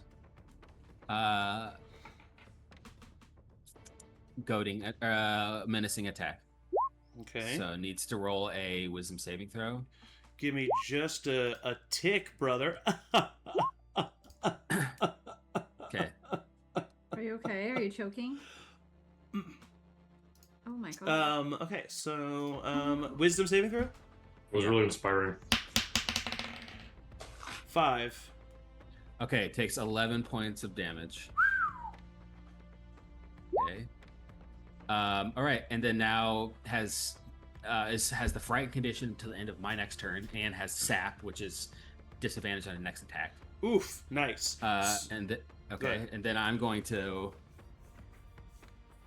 provoke an attack of opportunity from him and move to the. Ooh, okay. He will take that attack of opportunity. Actually, advantage he's not. 1. He's actually not going to take that attack of opportunity. Oh, he's not going to do it. Okay, good for him. Yeah. That's kind of annoying. So yeah, you like that's annoying that he didn't. Yeah. So you run past him.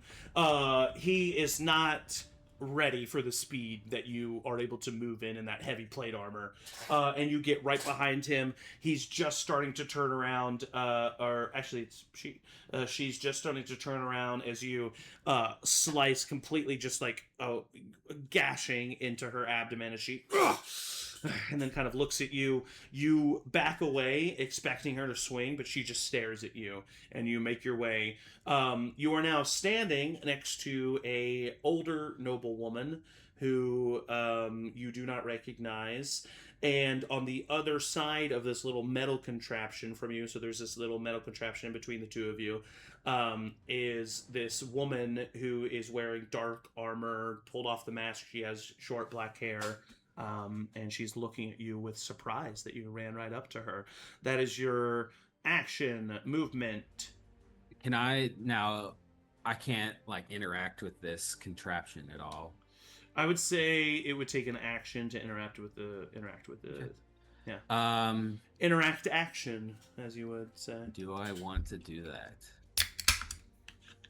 How pressing are these? Is it that these people get saved before they get? Roll a perception or insight check. Okay. Perception is slightly better. 19. 19.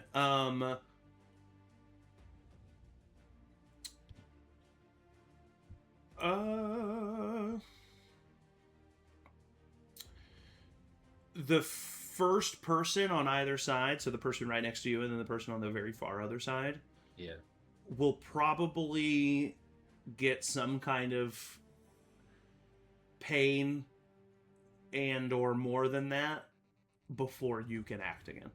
Okay, I'm going to action surge and turn it off. You action surge, reach over, grab the lever, switch it back up. Nothing happens. I look at the person in front of me. She smiles. What's going on here? I'm missing something. Tell me. There's always more than one switch, isn't there? All right, I turn back. There's another switch somewhere. Someone find it. Oh, fuck! She says. All right, that's that's actually, that's my turn. Okay. It is now the double-bladed individual's turn, who is going to step up here to Luke, who looks pretty intimidating, and is going to attack him once. Okay, and this then... would be disadvantage, and then -1 because of sap. Oh, yes, that's right. Menacing is disadvantage on... They have the frightened condition, and it's disadvantage on attacks of people other than you? Or is it just frightened condition? Just the frightened condition. Okay, cool. So I just want... Though that's goading attack. Okay. I wanted to... Because she would have gone after you if it was goading attack. But... Yeah. Okay, so this is a disadvantage -1 for Luke Thra. That's going to hit the first one, but that one will miss. So the disadvantage helps. And then she's going to attack Will. This is at disadvantage, but not -1. Correct. That's a 14 on the die. That's a 3 on the die, which is going to miss. So you see her come up and swipe both of her swords at Luke and then Will, but you also see her every once in a while looking back to make sure that Eovald's not right behind her because she's a little wary of him after the damage that he caused her earlier. That is the end of her turn. It is now the big guy's turn, who is going to run up to... actually, he's going to run up to Norbit here. With his just kidding, great axe, and is going to swing away. That is a 21 to hit Norbit. That hits. Can Norbit die? And that is 9 points of slashing damage to Norbit as he slices a big a screeching, your ears all around, everybody's ears are immediately filled with the screech of metal on metal as his great axe carves a gash into Norbit's abdomen. No one's ever done that to me before, Norbit says. And that is the end of his turn. It is now Luce's turn. Sybil is on deck. Pipplin, you're in the hole. Luce is going to take a step forward and is going to look for the other switch. She'll come over here and look for the other switch. I will roll an investigation check in the chat. She has a +2 to this. DC 15 or 12 to discover what she needs to discover. That's a 17 on the die. Luce is able to say that the switch is not in this pile of crates over here. It's not over there. Okay. So that is what Luce spends her action doing. She's going to use her bonus action to look over at Will and say, "Careful," and is going to use a Bardic Inspiration for you. which is still 86. That is Luce's turn. Sybil, you're up. Pip, you're on deck. Okay. I will see Norbit get hit. I'm very scared and my leg hurts really bad. So I'm going to take out my hammer and stand up as you know, strongly as I can. Mm-hmm. And but I think like I like go to face because I'm like ready for the battle, and then that happens and I say stop and like hit, and I'll attack the guy hitting. All right. Oh, okay. Sybil loves combat. That is going to be a 22 to hit. That hits. And that'll be. Oh, it feels so good to roll the dice again. It feels. I want to see the baby. I want to see the baby. And then that'll be 4 bludgeoning damage and 8 thunder damage. Nice.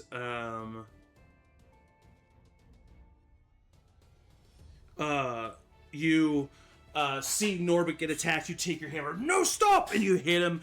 Right on his helmeted head, denting the helmet. This loud boom is heard. He looks back at you in anger. What is the next thing you do? So then bonus action, Norbit is going to, because I think I have to use. Oh wait, no, he just has his own. He's not a familiar, so he just has his own. Yeah, Norbit just does his own thing. I think you can use your bonus action to make him do special things. I think maybe I'm wrong. I don't know. I think I have to use my. When I type in bonus action, it doesn't say anything that he does, but Okay, but yeah, no, I think he just does stuff on his own time. I will say that he. I won't say it, but I think he says something along the lines of like, "Yes, stop it," like as like my mom said. Listen to the lady. And he's going to uppercut with his force empowered rend. He's going to get a 21 to hit. Definitely hits. And then that is going to do 8 points of force damage. You bop him on the head. Norbit hits him with an uppercut. Each hit just makes him more angry, but he's also looking, you're doing some damage to him. I will say with that uppercut, it knocks off the mask and you see this angry dwarven face looking at you. Hell yeah. If you were to look at Norbit right now, he is very damaged, and like all of the metal plating on his front is like dented really, really far in. And I think if you would allow, you can start to see like the inner core glow of his make, like the the arcanonite. You can see that glow coming through the gash. Through the gashes. But he's looking pretty hurt. Oh, poor boy. All right. Whoa. I'm sorry. Super side note, complete tangent. Balagan was just approved to play tomorrow. Oh. FIFA overturned his 1-game suspension. Oh. Wow. Isn't that crazy? Anyway, sorry. That's a little bit of World Cup, a little bit of breaking World Cup news for you. But yeah, so Norbit is like, you can even see like on the dwarf, the like light of the like those sideways like light of the gash appearing on him. But that is the end of your turn. Pipplin, you are up. We're getting to you, Will. You're gonna be there soon, buddy. Remind me with familiars, do they have their own initiative, or is it a bonus action for me to tell them to do things? I don't know what rules is written is, but I just let them go on your turn, and they have familiars specifically. You need to use a bonus action to change your command, but or to make a command, but they will follow whatever that command is. I think. Gotcha. Yeah, it says, at least during combat, it rolls its own initiative and acts on its own. But I think it makes more sense to... well, it acts on its own? It doesn't need to be commanded? That's what it says. Well, and acts on its own turn. A familiar can't attack, but it can take other actions as normal. Yeah, it acts on its own turn, yeah. But I think it makes more sense to just have it be on your turn. Yeah. But it does still create a bonus action to command it to do something. But what you can do is command it to, like... You can do one command that is like, help me on my attacks, or help this person on their attacks, and you don't have to keep using that bonus action. You just use it the once, and then they'll do whatever they need to do. So, like, you can make the one command that you give them a little vague in that way. Okay. Then I would send Sunny out, like, over the water to start looking for the other switch, and whether that's investigating or perception, if I don't know how, like, wide of a look he can have, but just go ahead and roll a perception check. Yeah, go ahead and roll a perception check with his perception. His perception is a perceive me. Okay, here we go. Be good, be cool. Okay, it's a 15. 15. I'll say with his perception, you are now confident that the switch is not in this crate area, and you are also now but that's from Luce, and you are also confident that the switch is not behind the contraption. So any area behind the contraption from where you're standing, so from where the contraption is on, the switch isn't over there. Okay. Then I'm gonna skirt around. So it's not over the water and around the rock. Because you can see that the rock and everything, it's like that's very like natural and everything, so he's able to very quickly determine as he goes through, like, there's no man-made things over here, it must be back over here. Okay. Then I'm gonna follow Luce's lead and kind of just look in this other side in these barrels or okay, go ahead and roll an investigation check, please.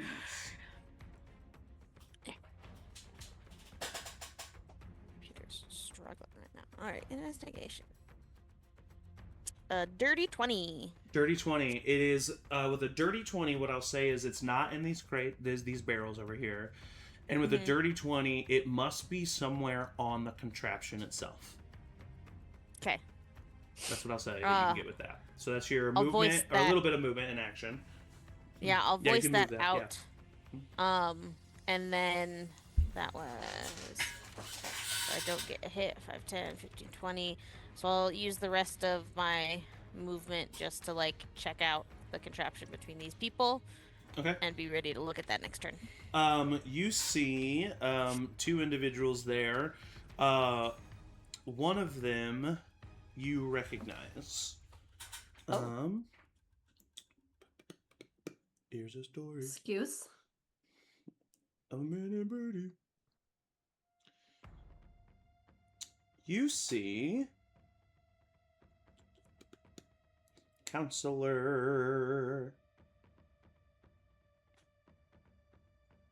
Where are those Crosshaven counselors? Here we go.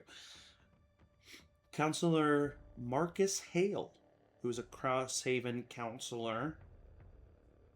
He is here.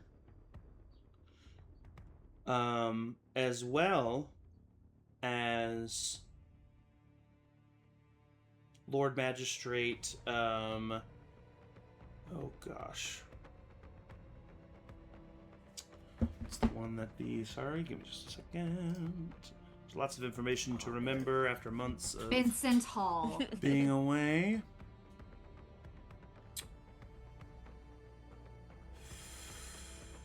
Ba ba ba ba ba.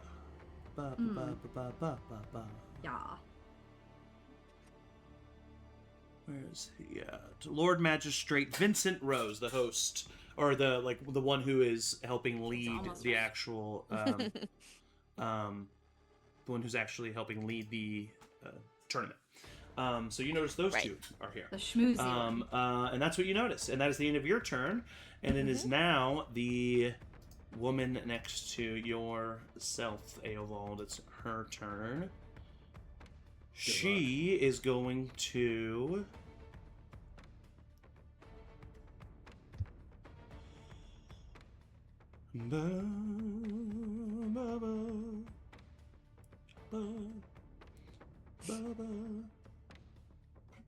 She's going to,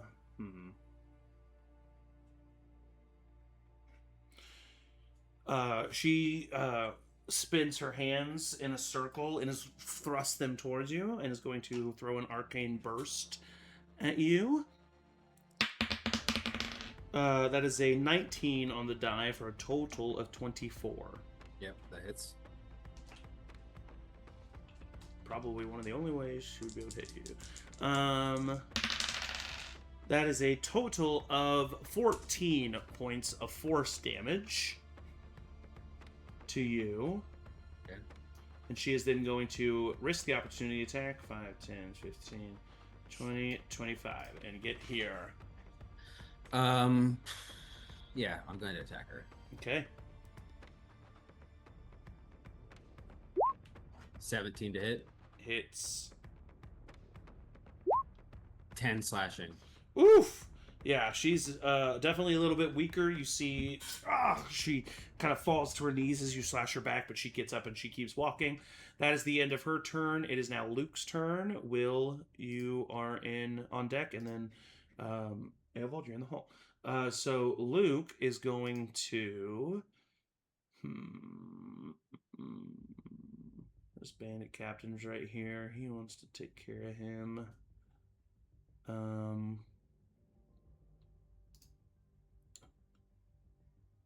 So he's going to take out his axe and scoot to the side here. Sylvester's going to give him the help action, so he's going to have advantage +1 against this lady.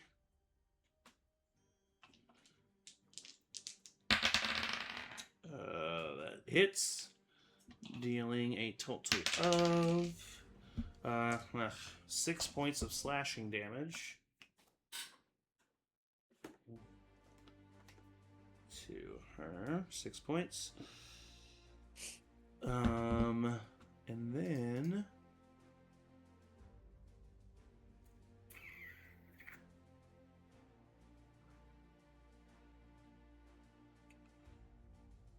he is going to wild shape. You see Luke kind of like he grows, and you see him slowly become a large brown bear that then stands right next to this bandit captain, lands on the ground, roars. That is going to be the end of Luke's turn. Will, you are up. Eovald's on deck. Gosh. I guess, I want to use my action. I don't know how much movement I would have to use, but use my action to just try and find the last of the switches now that we know that it's on the contraption itself. Okay, so yeah, you can move your token to where you would search on the contraption. You have the left side or the right side?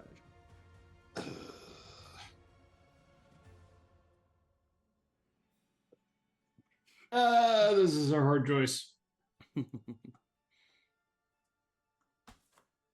I'm gonna go over to the... I don't know. I'll take the attack of opportunity.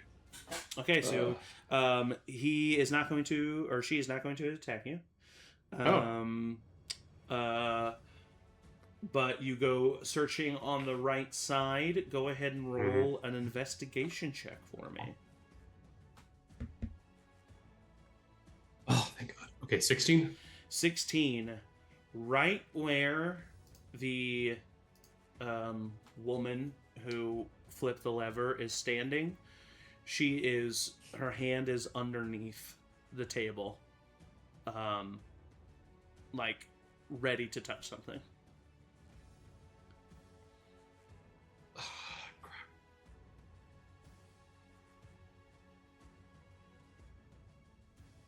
Is there any way...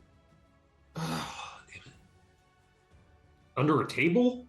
It's under the contraption. Like the contraption's like a wood plank that like guillotine. Remember that like goes along. Yeah. Okay. That. Can I just like duck under and then use my bonus action to use my telekinetic movement to like flip back whatever switch she's? Man.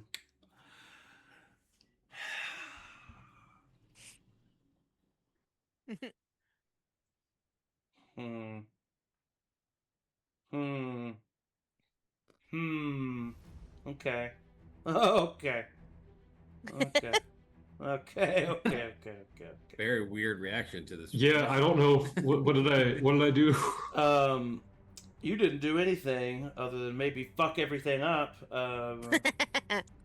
Why? Sorry, hold on. Just give me 2 seconds. I'm looking something up in that feat. Ugh! As a bonus action, you can kinetically shove one creature you can see. I mean, I can't let you be able to do that with a creature and not do it with a switch.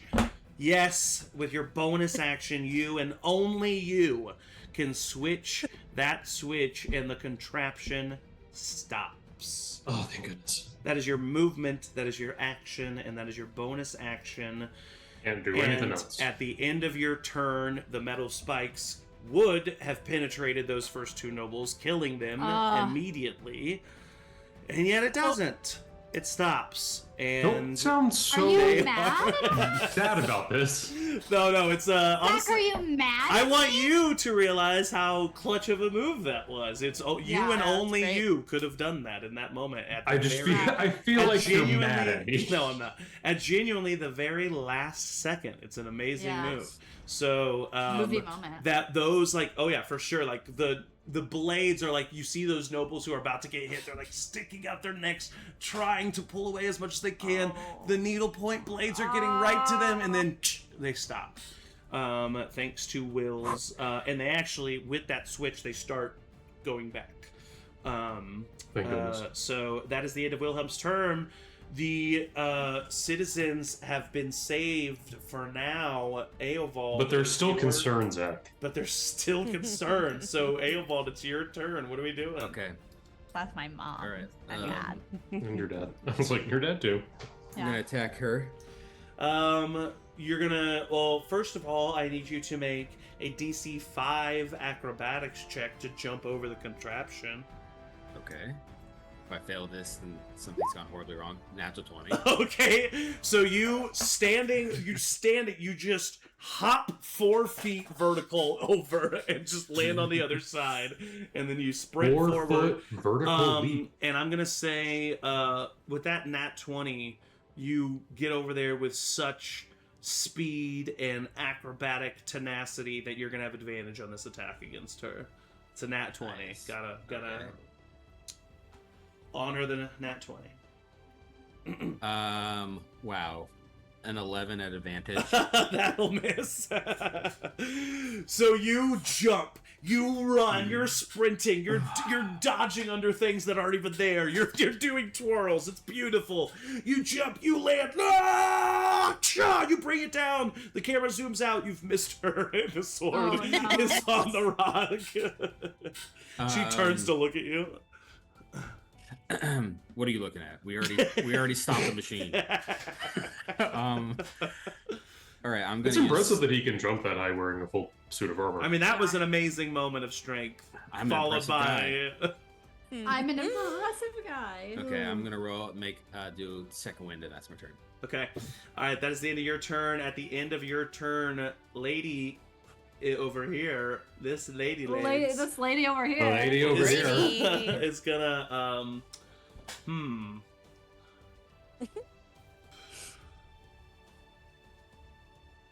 Hey, lady. turn it up. I think she's just gonna attack this bear twice. It's not Brigance anymore. Natural 20 on one. That's my joke. 4 shit. on the Oh, other. sorry. It's okay. I'm glad You you took saved it. the day, so I had to have something. Yeah. It's fine. I didn't want to make it. I'm just glad it was said. So 9 points of damage automatically, plus an additional 2, 11. But that's not even his temp HP as the bear, baby. So he fine. That is the end of her turn. It is now the Berserker's turn, who is going to turn towards Mama Bear this time and swing his great axe. What's the rules on wild shape again? Like the new stuff? Like you can't just... They nerfed it, I know that. So the rules without the circle is that it's an action to change. You, can't cast spells in wild shape, and you just get a boost to your AC and a boost in some temporary hit points. But that's you don't what it is. the, Okay. Like, yeah. But Circle of the Moon druids, which is what Luke is, they can do it as a bonus action, and they get more boost to AC, more temp HP, and they have a list of spells that they can cast in wild shape. Right, but it's not what it used to be, where it's like you could just go. You would get like There's not like the buffer hitbox. over and over. Yeah, it was crazy. That was No. so He nice. had 12. He gets 12 at this level. He gets 12 temp HP when he wild shapes, and so she took 11 of that away. The Berserker is going to hit, I think, with a 19. Sybil, that's you. Sorry, Sybil, you're Mama Bear. I'm Mama Bear? Yeah, because to Norbit, Oh, what was it? 19. Yeah, that hits. 5 points of slashing damage to you. Okay, I'm You're fine. slashed. And that's the end of his Ow. turn, and it is now Luce's turn, who is going to take a step over here to help Luke, and is going to swing with the obsidian rapier that she recently got at advantage. Yeah. Dirty 20, which is gonna hit. And it does 6 plus 2, 8 points of piercing damage. And then...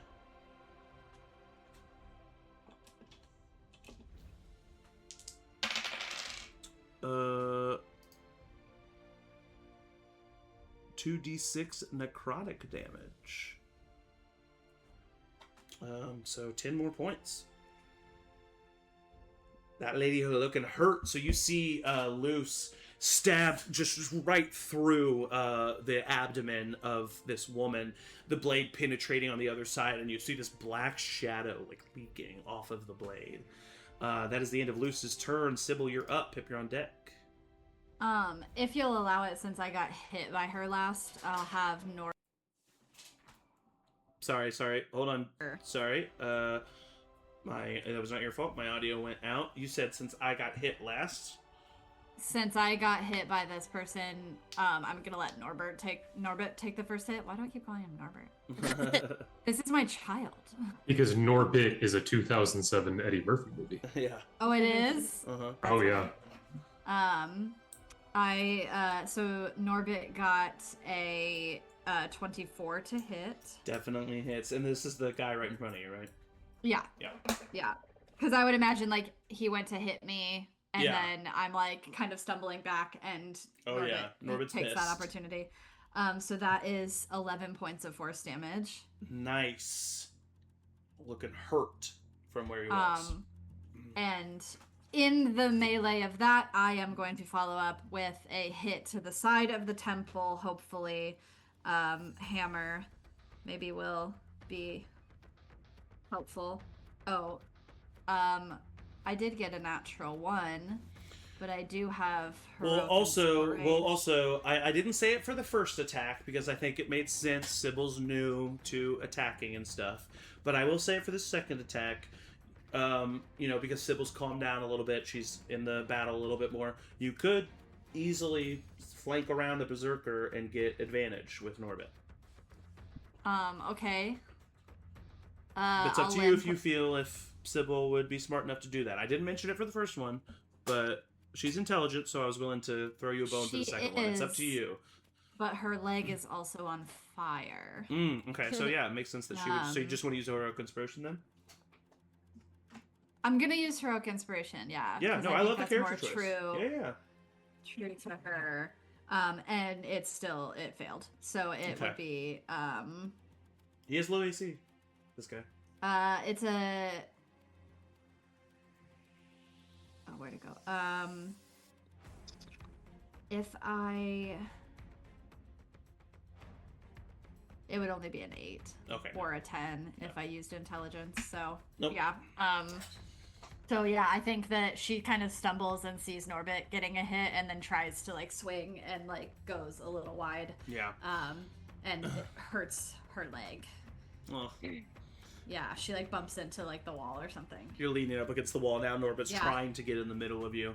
Yeah. All right, that's the end of Sybil's turn. Pip, you are up.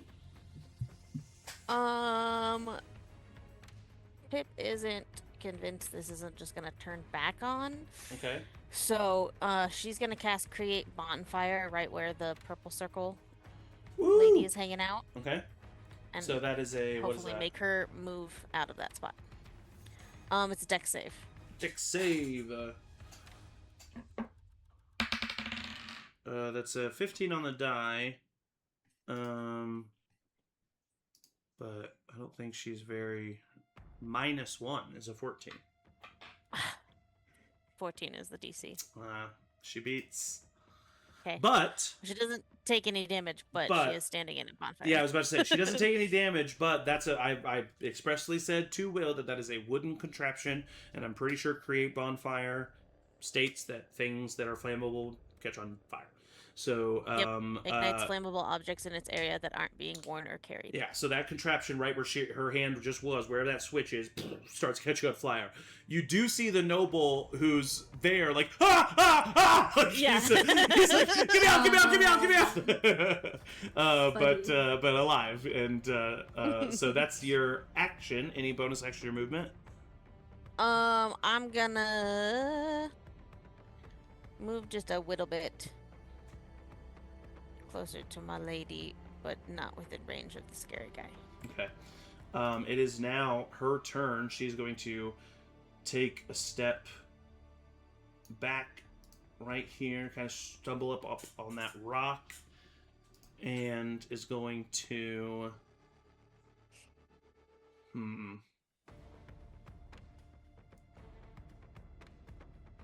Actually...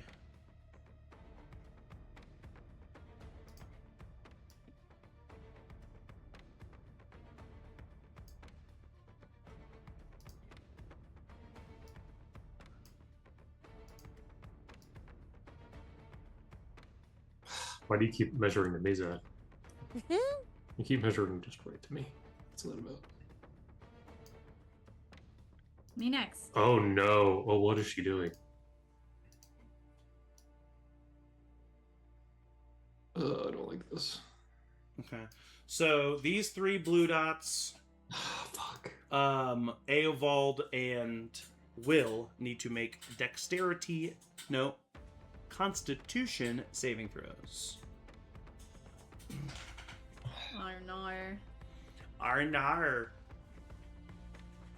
Oh no, the constitution of a sorcerer. 19. Nice. Speaking.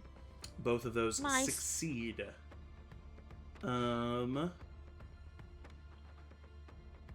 Okay. So each of you take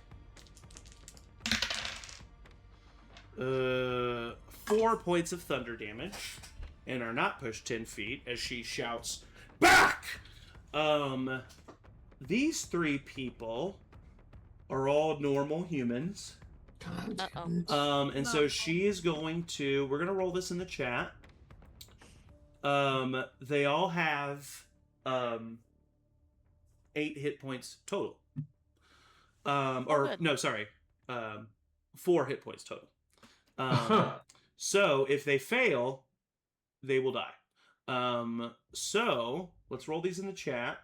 We'll start at the top. What's the DC? The DC is 13. And they each get no bonus to this. Okay, great. So person at the top gets a 6. Oh, fuck. Person right in by Eovald gets a 19. Oh. And then the person to the south of Eovald gets a 13. Ah. Ooh. So the 2 people by Eovald, probably because Eovald is standing there, immediately get knocked unconscious. You see this person at the far left, this noble woman that Eovald was by, She her head is pushed with such ferocity that her neck snaps and she dies instantly. Oh, at least it was fast. That is the end of her turn, though, because she's not going to move away from Eovald. It is now Luke's turn, who is going to be a big, grumpy bear and attack this bitch. This bitch. You silly. And a bear gets 2 attacks on attack. 1 bite, 1 claw, baby. Yum. So +5 to each. With advantage +1 with the help from Luce and Sylvester. That is a 19, which will hit, dealing 8 points of piercing damage. And then that'll hit, dealing... That was 8 points of piercing damage. This claw attack is 4 points of slashing damage. But since she is huge or smaller, she immediately, without a saving throw, has the prone condition. Nice. So that is a total of 12 points of damage, plus the prone condition. She is looking very hurt. That is the end of Luke's turn. It is now Will's turn. Eovald, you're on deck. Okay. How is purple dot lady looking? She's only been hit once. Cool.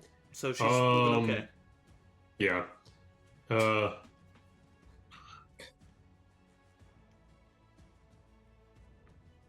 She's a magic lady. She sure is. Okay, no. I don't like this. I'm just gonna do a first level Chaos Bolt at her. Alrighty. 19? Hits. Nice. Sorry. Ooh! Fuck yeah. It's about time you start rolling, Will. I know. You're telling me. That was with him, not against him. I didn't take it personally. I agreed with you. Good. So that's going to be 7 plus 6 plus 2. 15 points of... Hey, let's say psychic damage. That's my bread and butter. How does that manifest when you throw that and when she receives that psychic damage? I think this is the spell that I said that it's kind of manifesting Will's anxieties and kind of indeterminate, I don't know what I want to do. And it's this just kind of energy that switches on its way to the target of going from fire to an ice ball to lightning to, and it's just constantly changing what it wants to be. And I think it's just purely roll of the dice as to what actually hits her. As it's flowing through the air, it's it's fire right before it hits her, and then it seemingly nothing happens, and then you see her grab her head and just immediately nosebleed. Yeah. Amazing. That was your action. It is my action. For my bonus action, can I shove her into the water? Yeah, I mean that is is there a saving throw there with the tilt? I think it's a strength. Yeah, they have to make I think it's a strength saving throw. Not going to be great at this. That's an 11 minus 2. That's a 9. So she gets pushed 5 feet into the water. Okay, yeah. Anything else that you would like to do with your turn?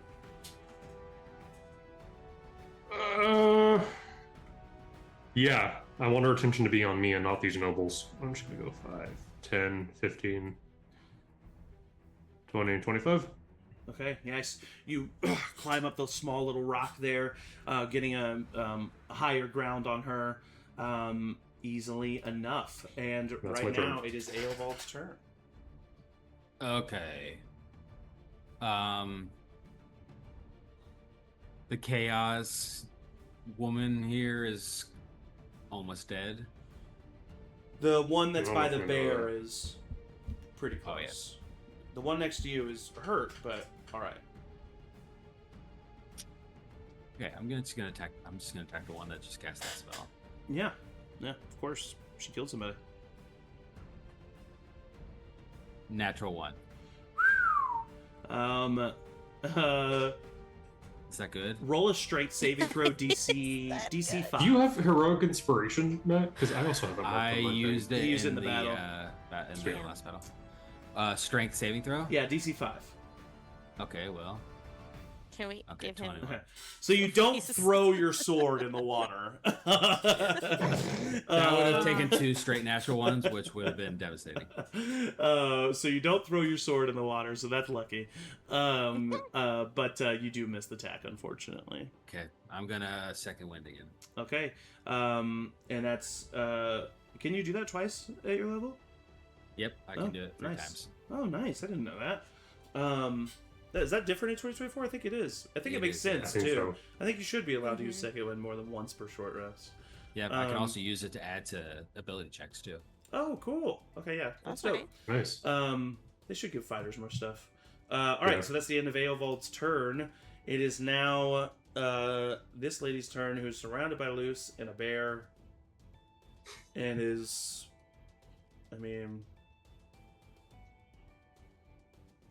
gonna go out fighting, I guess. Gonna swing at at the bear. That misses. That hits. Dealing. Where's the 8? 10 points of damage. No, sorry, 8 points of damage. To Luke. He's still in his bear form. Well, he would be anyway, but taking a little bit more damage, but he's alright. He's a big boy. That is the end of her turn. It is now Berserker's turn, who is going to once again attack Sybil. Or no, Norbit.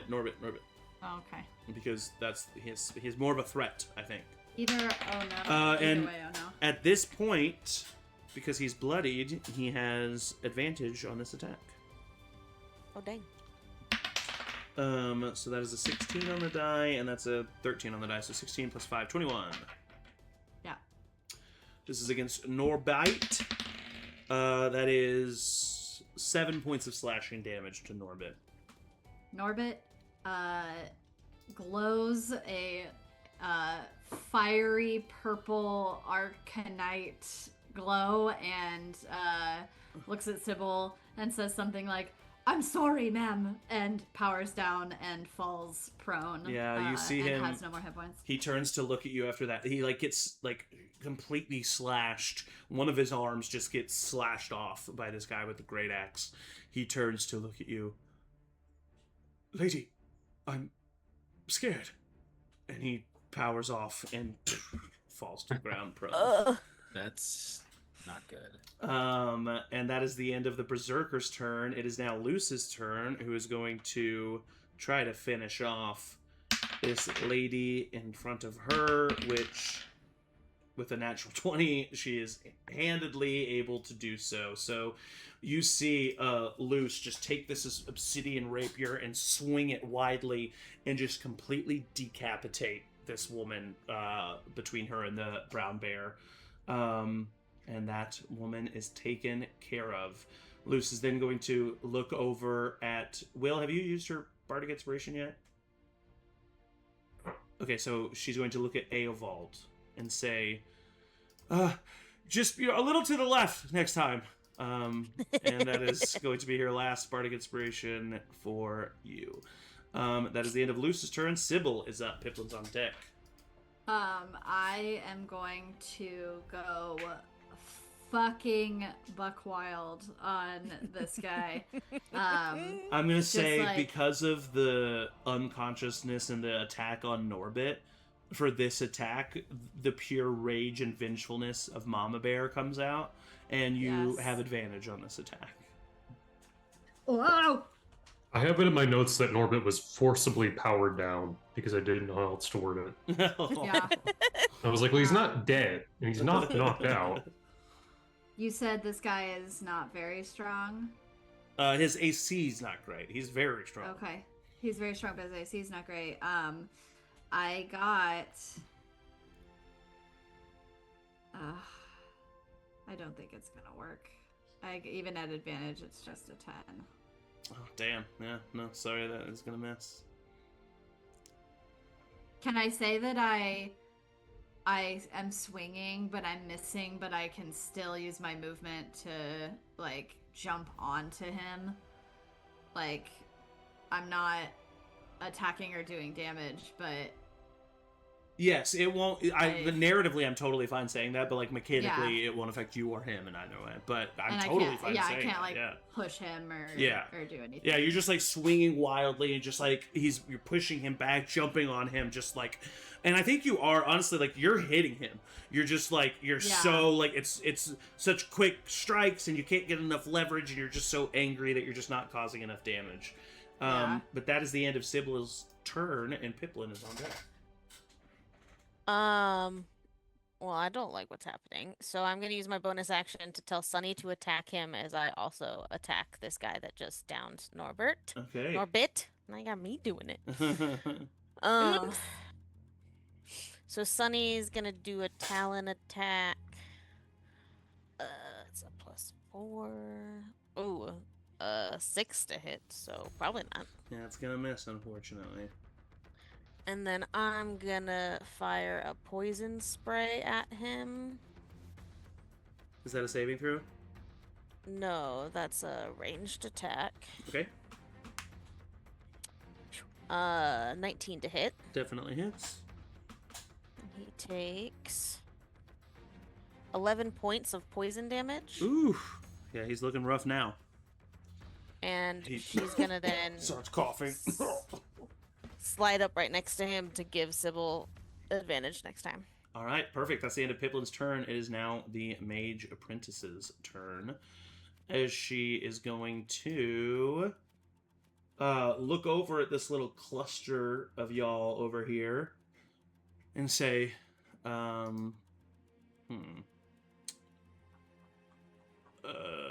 she's going to look over at that cluster, and she's going to see her berserker friend over there, and she's going to say, "Sorry, Drummond," and she's going to cast Ice Knife. Oh no! At Sybil. That's where I can take it. So.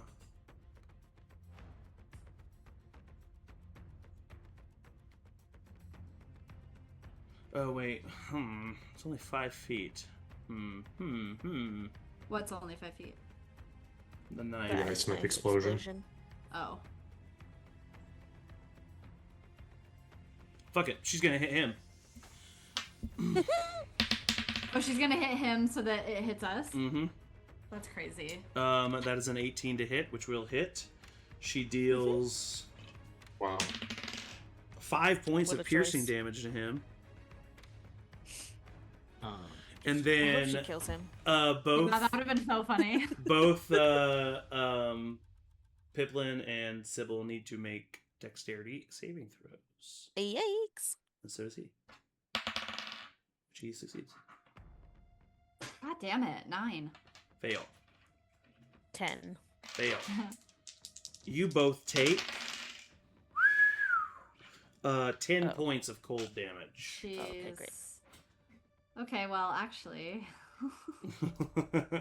And that is the end of her turn. It is now Luke's turn, who is going to 5, 10, 15, 12, I wish I had 25, spells. is going to sprint bear-like up to this guy, get help action with Sylvester to get advantage, and is going to attack him twice with a bite and then a claw.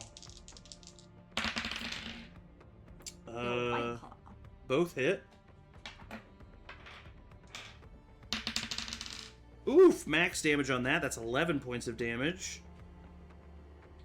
And then 4 plus 3.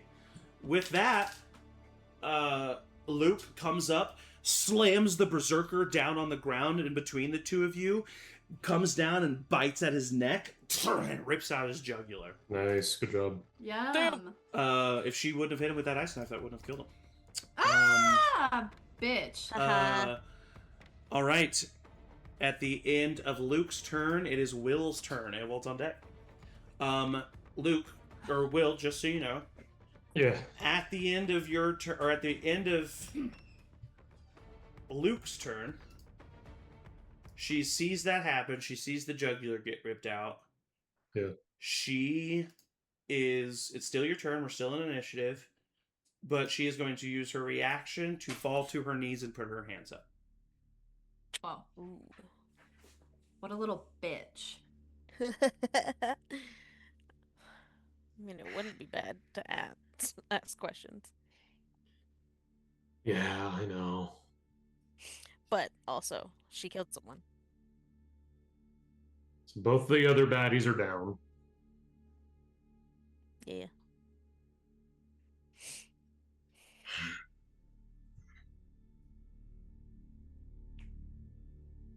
How bad is she looking? How rough is she looking? You probably wouldn't do anything in one hit. Damn. Okay. Then in that case, I'm going to hold my action. If she tries anything, I'm going to hit her with a mind whip so that she... Okay. Eovald, I'm going to say because you were right after Will, you have we're still within combat for your reaction. I have manacles. I'm going to try to put manacles on her. Okay.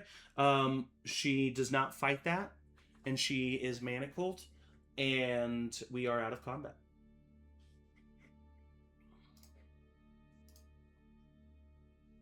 First, I'm going to work at getting the nobles unchained. As soon as you unhook the first noble, nothing explodes or anything like that. But in the far room with the crates, smoke begins to bellow. And it bellows for 6 seconds, what would have been a round, before an illusion appears.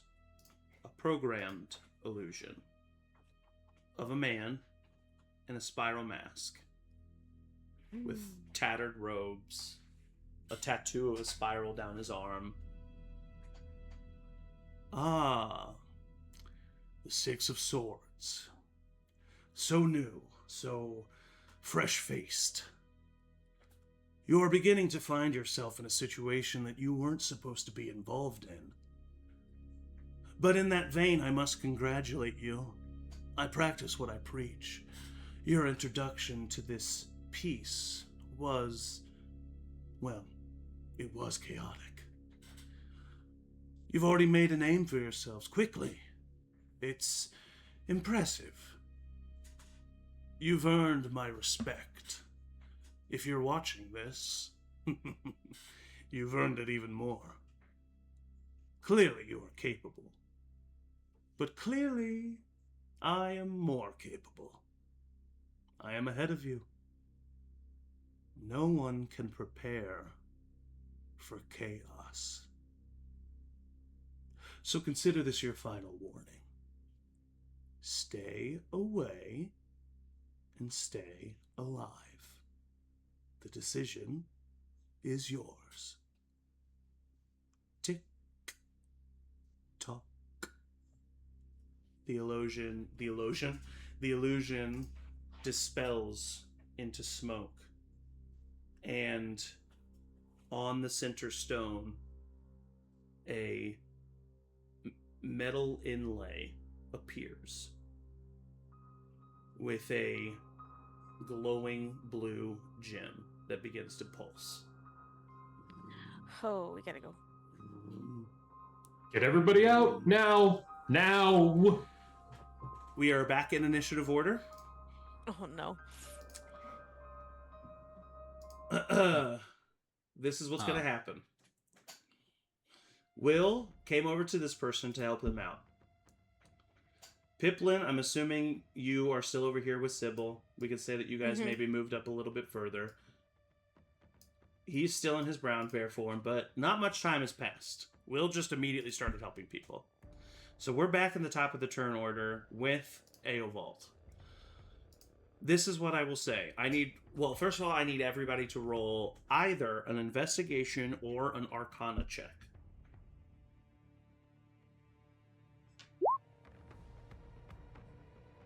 23.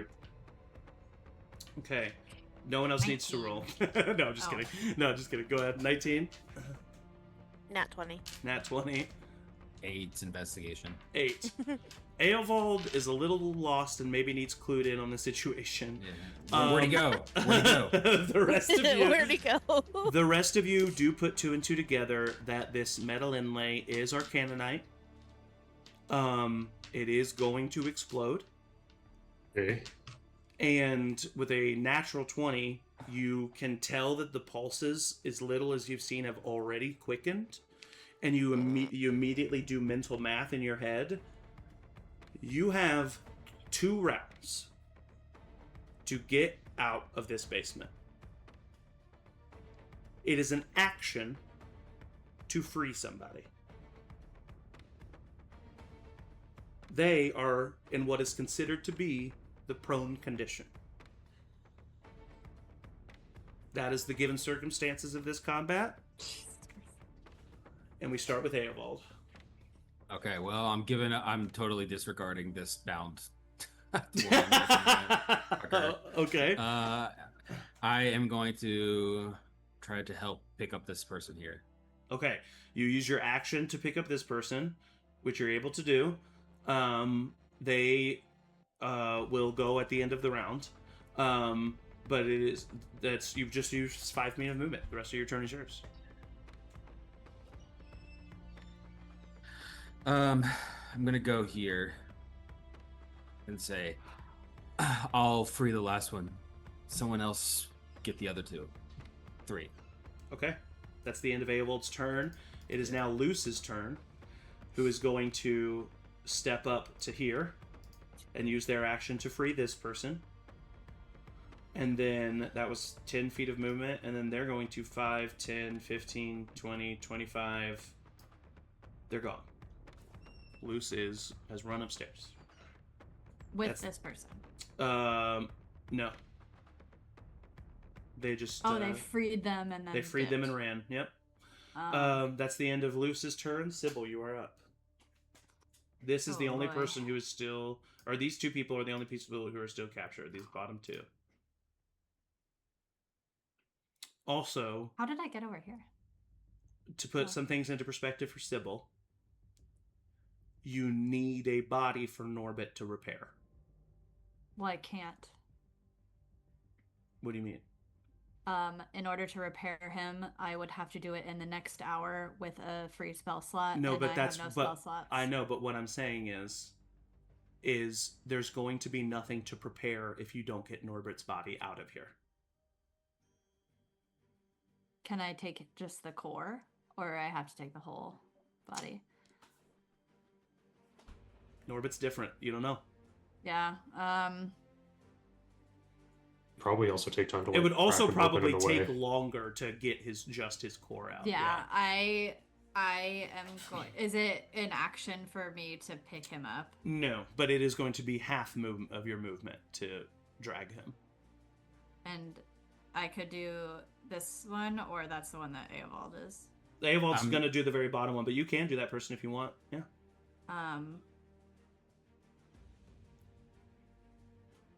I am going, if I understand this correctly, I can free them, and they just will have to get out on their own, and that would only be my one action. That would be one action. Yep. I'm going to throw up and die, and then I'm gonna, so you use 5 feet of movement to get them out. I'm going to use 5 feet of movement to unhook them. Mm-hmm. And then... Yeah, where the red circle is, by the way, that's the exit. That's the exit, okay. And then I'm going to use 5, 10, 15, 20 feet to get to Norbit. Mm-hmm. And is it an action to pick him up? No. It's just half your movement to drag him. Yeah. Well, I'm just going to pick him up then, because that's all I would have. Okay. So you're not really picking him up. You're like, because he's like still like the size of like he's a metal man. But you're able to like grip him so that you're able to like get him out of it. I feel like he has like a little handle that I had on him as a kid, and I just like it's like just dragging him. Yeah. All right. So that is the end of Sybil's turn. Pip, you're on deck, or you're up. I know Eovald said he got it, but I don't like that he wouldn't be able to dash. So I'm just going to say she uses 10 feet of movement to get to that last one. Okay. Or, yeah. Because I don't have to be that close. I can go to here, right? Yeah. And still get to that last. Unhooks. Looks at Eovald and says, "You don't have to be a hero in this situation. We can help. So make sure they're okay and run." All right? And then she 5, 10, 15, 20 gets... Well, no, she'll, I think, just be right next. She won't use her full movement and just kind of make sure Sybil and Norbit If both of you want to help with Norbit, you can use your full movement together to get him out on your next turn. So that's what she'll do. She'll just help carry Norbit. It is now the manacled woman's turn, who is going to 5, 10, 15, 20, 25, 30, and then dash. So she runs out of the room. It is now Luce, grab. It is now it's now Luke's turn, who is going to become his orcish form again, come stand by the exit and just wait if he's needed to help anybody get through that needs to get through. Will, you're up, my friend. Yeah, I'm pretty much gonna mirror. You've already freed this person, so you don't have to spend your action doing that. Yeah. I think actually what I'm gonna do is go out into the hallway, so I'll leave, but I'm specifically making sure Manacled Lady does not. Yeah, easily enough. She's manacled, and you're just running after her, so I'm gonna say that you can keep her in your eyes for sure. Cool. All right, that's one round. We're now back to the top of the round. Eovald, you're up. Are they all Everybody's unshackled. Oh wait, which means they would have moved 15. Yeah. So 15 feet to get up for each of them, and then 5, 10, 15, 20, 25, 30. So this guy is able to go. This one's able to go. 15 feet of movement. 5, 10, 15, 5. Okay, this one's able to go. 5, 10, 15, 5, 10, 15, 20, 25. This one's able to go, and then this one's able to get right by the door. Okay, so they'll be able to get out. Should be, yeah. Okay. Actually, no, hold on.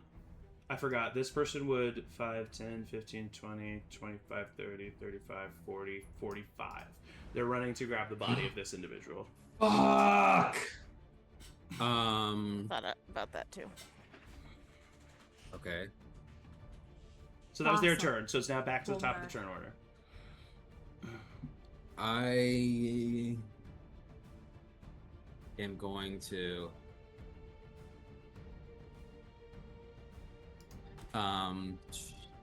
what is this idiot doing?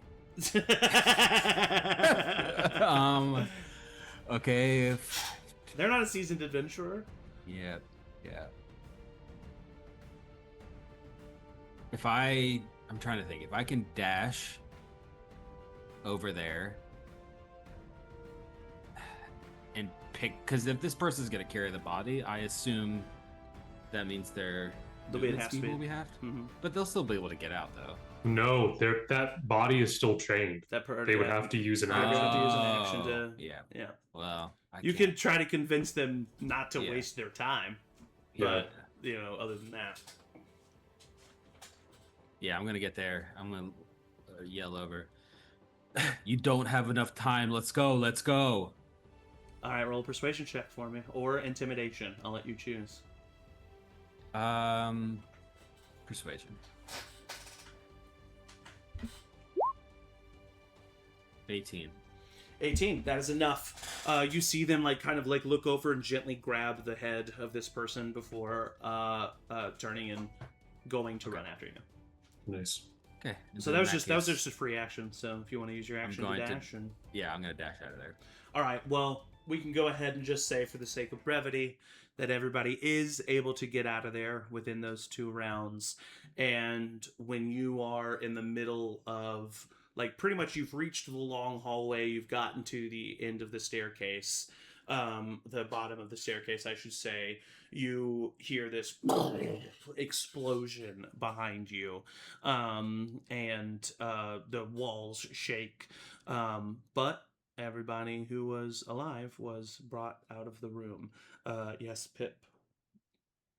Does Pip recognize the woman that was down? I know. I think Eovald didn't. That woman, no, you would not recognize that woman. Okay. No. So Okay, she was a noble woman of some sort. Okay. So you are able to get there. Will has specified that he was taking care of the manacled woman, so he has made sure that she has not escaped. We will say that you are able to get up the stairs and into the abandoned lobby area of the textile business. You have the citizens who are there just trying to make sense of what just happened to them. You have the manacled woman who's just standing in silence looking at the ground. And you have you and your party members. And you have the scrapped heap that is Norbit laying on the ground. I think Sybil is just like crying, but it's like the tears that you cry when you like have so much adrenaline you don't know you're crying, and she's just like moving forward, so everybody else sees just like her sobbing, and she's just like dragging Norbit. It's almost more like exhaustion tears. Yeah, she's just like up the stairs all the way into the lobby, and then like starts to go out the door. I'm gonna run up and just pick up Norbit. So Eovald, easily enough, with Eovald's strength, he's able to, carry Norbit in his arms. Right. If you would allow, I think I would try to like. Are we out? Would we be out on the street by this point, or if you guys wanted to? I was thinking you were like taking a second to inside. Catch your breath, okay. But yeah, it's up to you. You can do whatever you want. I think I would like jerk him away from Eovald and say, "Don't touch him." I'm just trying to help pick him no, up. No, you don't. You didn't even like him. What do you? I'm all right, everybody. Let's calm down, everybody. It's everything's. I'm sorry. It's all right. You did everything's okay. No, that was rude. We saved these people, and we need to make sure that they are continuing to be safe. Yes. Okay. I'm sorry. No, Sybil, what do you... Can something be done for Norbit now? We don't all need to escort everyone. No. You and I can take care of Norbit. What do we need to do? I'm instantly turning. Sorry. Oh, we just need to get him home. I'm sorry, Eovald. You can help, please. I'm not strong enough. All right, I'll pick him up. Okay, we need to get out of here because there might be more explosions. So I think we should perhaps head to the nearest guard station, perhaps with these people, or do you think we should just leave altogether to someone's place? We could take them to your workshop. I mean, yes, we could all fit there. First things first. I think we have a little. Most of the noble drop off. Yeah, and most of the noble people are like very thankful, and maybe sticking around to just like catch their breath and like catch up to themselves. But like most of them are pretty able-bodied. Like they weren't hurt, and so most of them are pretty able-bodied and kind of just want to leave on their own volition. Most of them. I'm more so talking about our guest in manacles. Yeah, I knew that's what you're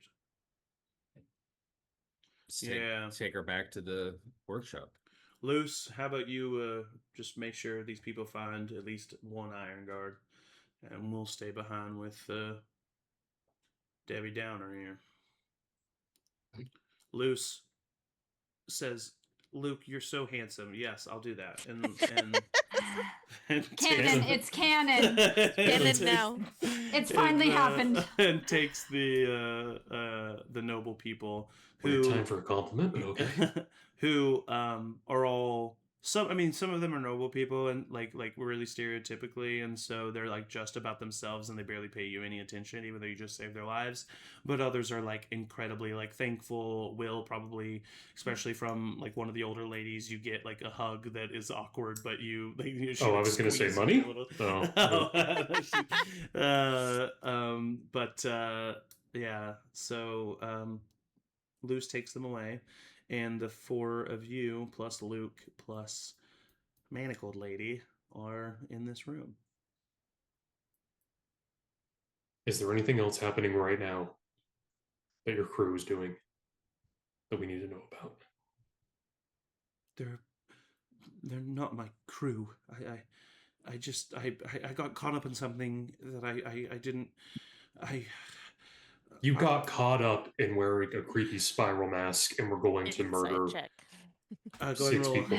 Go ahead. And Oh, roll I was an going to insight say, check. besides that, I'm not happy with any of this. Yeah. I'm going to instantly just detect thoughts and go straight for the... Ooh. Nice. Oof, okay. Drill in. Yeah.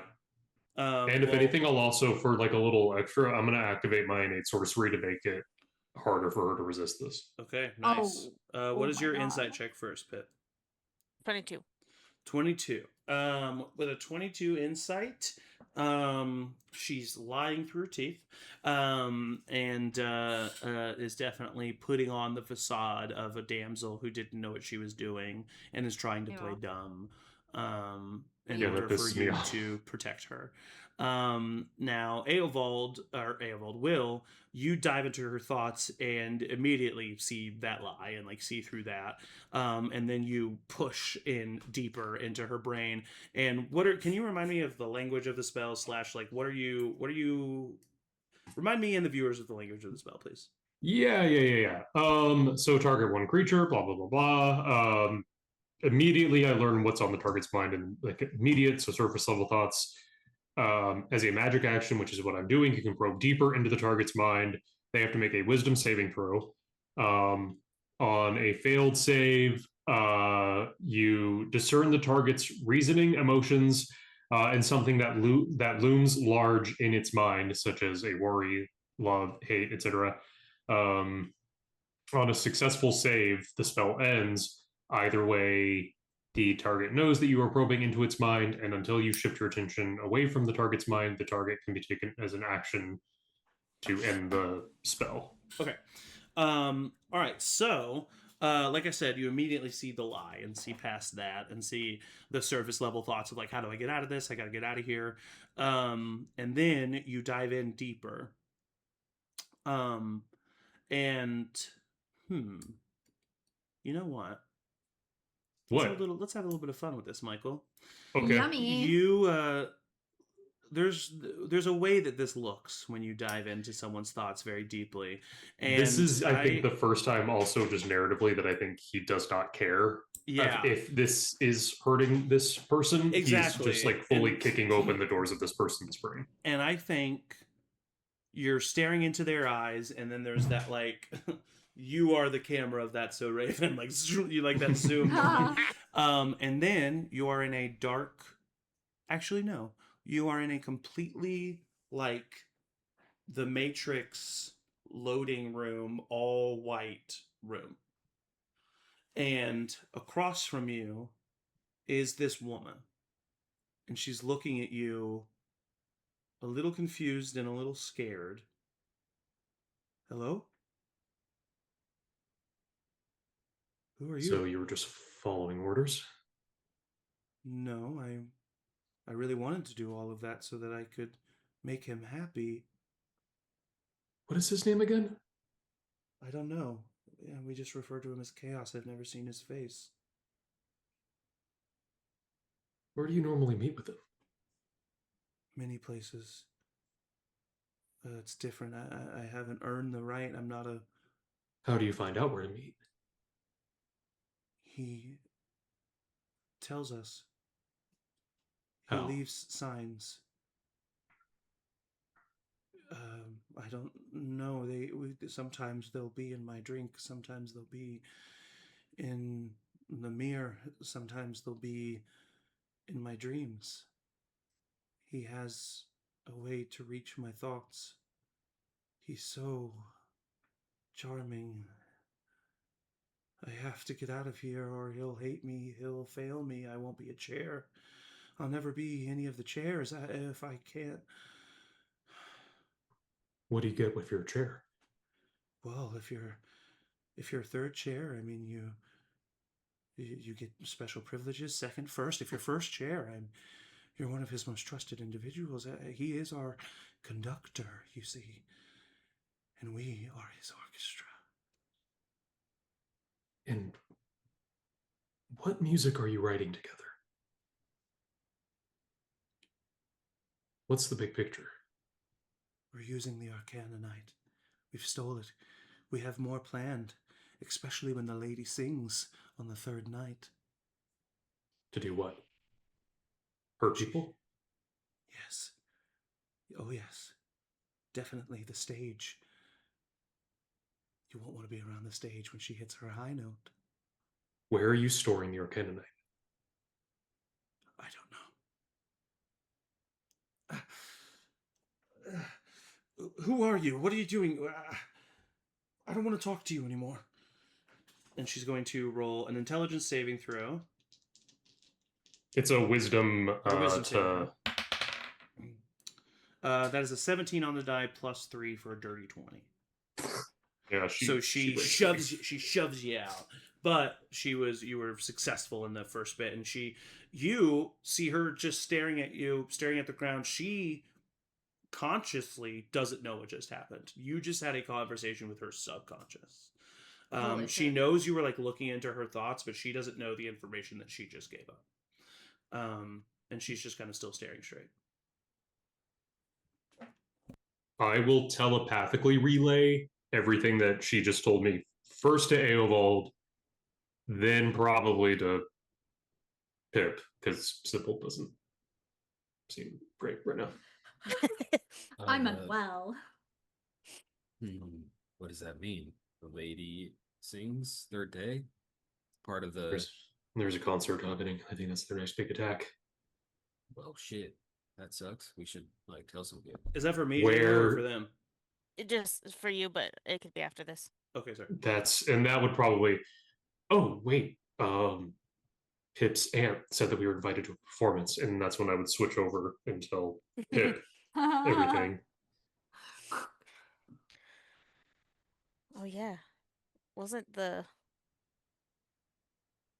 person that was putting on the games nervous about that performance and inviting Luce to sing as well?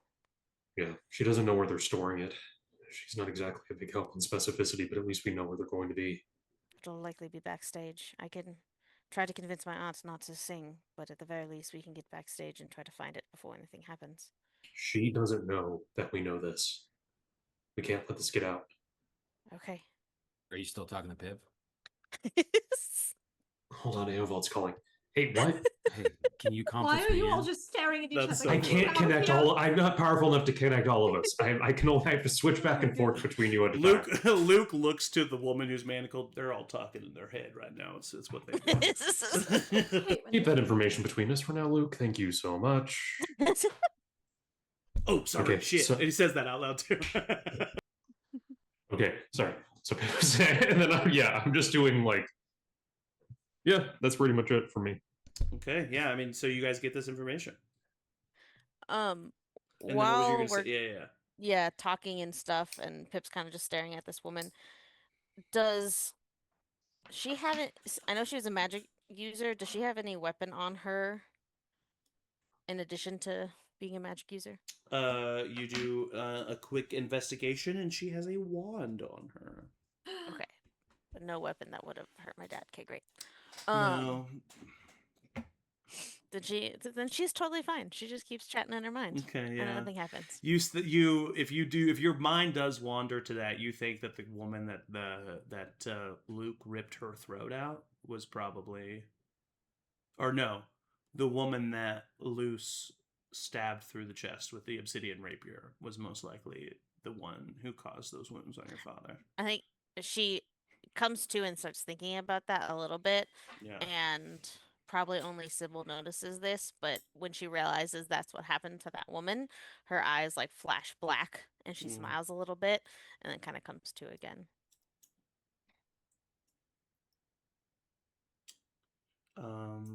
Okay. Luke says, all right, so what are we going to do with her? Let's throw her in the sewer. Okay, I don't think we. That's a joke. Maybe we That's a shouldn't. funny joke Oh, that I said just okay. now. Because of the last time we had a... Yeah. It was a Yeah, callback, and I got it. Well, but I do think we should take her to the sergeant, since he's the one They that do have those magical handcuff stuff. Yeah. he sent us on this kind of retrieval, so we should confirm with him. And they weren't really doing anything anyway, so this will be a nice little mission for them to accomplish. I think that's our... Should we? at least that's where some of us can take him if... Sybil, if you wanted to... Yes, take I time. can meet you at my workshop. yeah, If you how about want, we... I can help you take Norbert back to your workshop, because I don't really want to go to see the sergeant. Yes. I can handle her and take her to the Iron Guard station myself. No, I'll go with you. All right. I don't we think... should go as well. If we just split 3 and 3. Well, Luce is helping the nobles go home. Mm-hmm. Oh, right. I can... I don't want to... Not to split the lovers, but... Sylvester, go find Luce and tell her to meet us at the... tell her to meet us at the shop. Pip, if you wanted to... I don't know. I think maybe having a couple of different magically inclined people to do the handoff would help.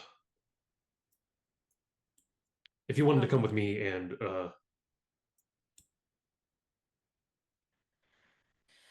you don't have to. No, you don't have to. You don't have to at all. It was just a suggestion. You can go. I'll be okay. I'll be all right. I'll figure something out. All right. Sure. I think we just should gag her. There are spells that are only verbal, so just to make sure. Yeah. Not like that, Will. Will didn't react like that. That was a Michael reaction.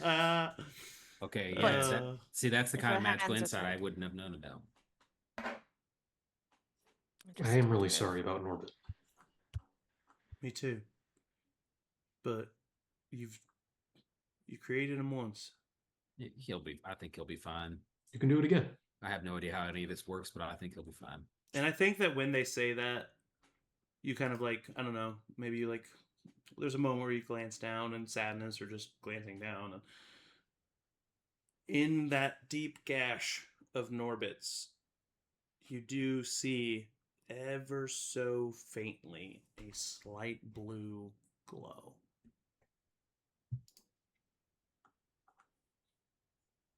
I think I can make it ridiculous. work. What? He knows. It's not you. You're perfect, Angie. All right. Well, I think we'll see you at the workshop after we drop this one off. Right. Tell the sergeant I said nothing. Yeah, we'll not tell him anything from you. I'm gonna hug Pipplin and then like nod at Will. Good luck. We'll see you soon, okay? Okay, yes, please. You're going to be fine and he's going to be fine. Okay. And I'll like, I feel Carve like off. if Eovald like picks him up, but I'm just like holding one of his loose hands. Yeah, just like holding it as you walk. Yeah. And you guys start making your way to the shop while the rest of you start making your way to the Iron Guard station to drop off this woman who you don't know her name. As on your way there, clearly chaos and or the events that had happened earlier have made their way throughout the city. People are talking about it. There is a higher Iron Guard presence here in the city now, but you are able to transfer her easily enough. On the way, she begins to speak.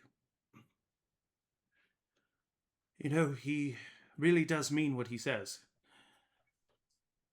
If you all just stay away, or, maybe even listen to what he has to say, then things could go a lot easier for you. Yeah, I think that worked out great for you, huh? I'm alive. And your friends aren't.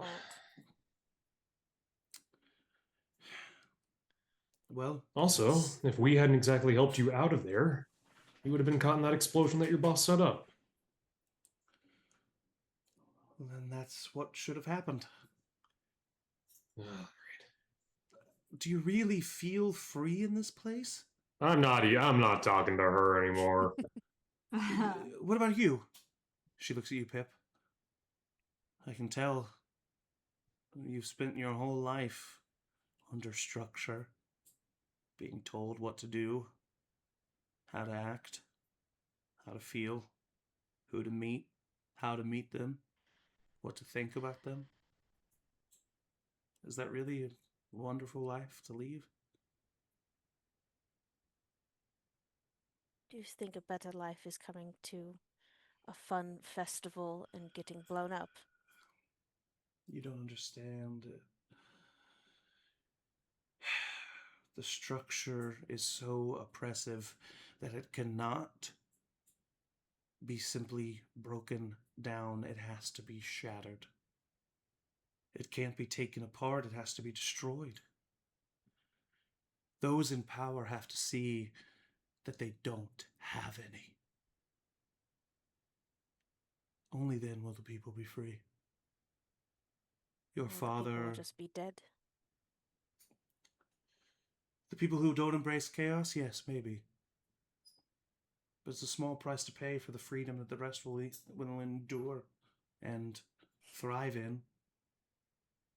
Your father is a corrupt politician who works with a criminal organization in this city. He is anything but an upstanding citizen, and yet you would do anything for him.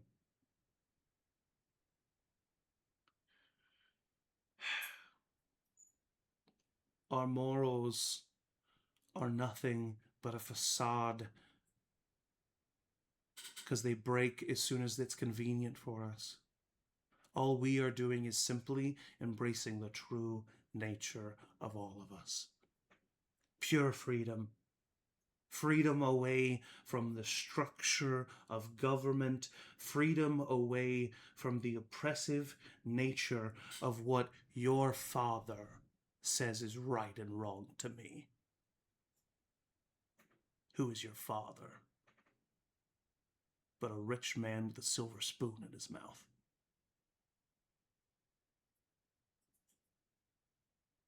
What about you? Sorry, go ahead. I won't argue the right and wrongs of those with power, but I will argue against killing the lives of innocent people to show them they're doing something wrong.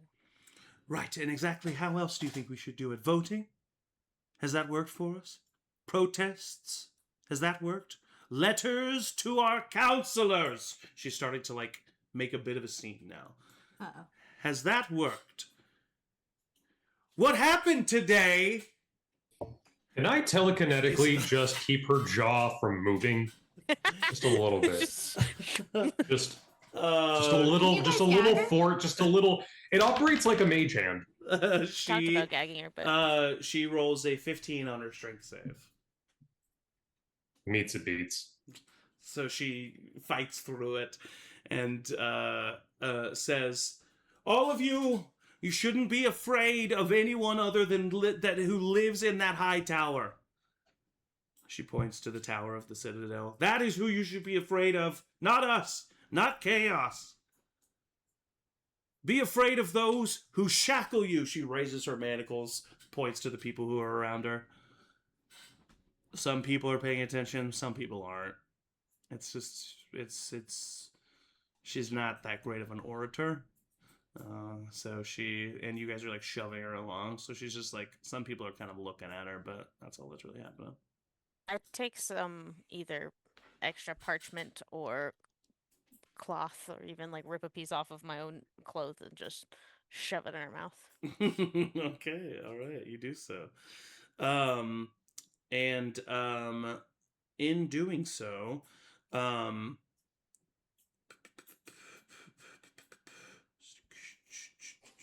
sorry.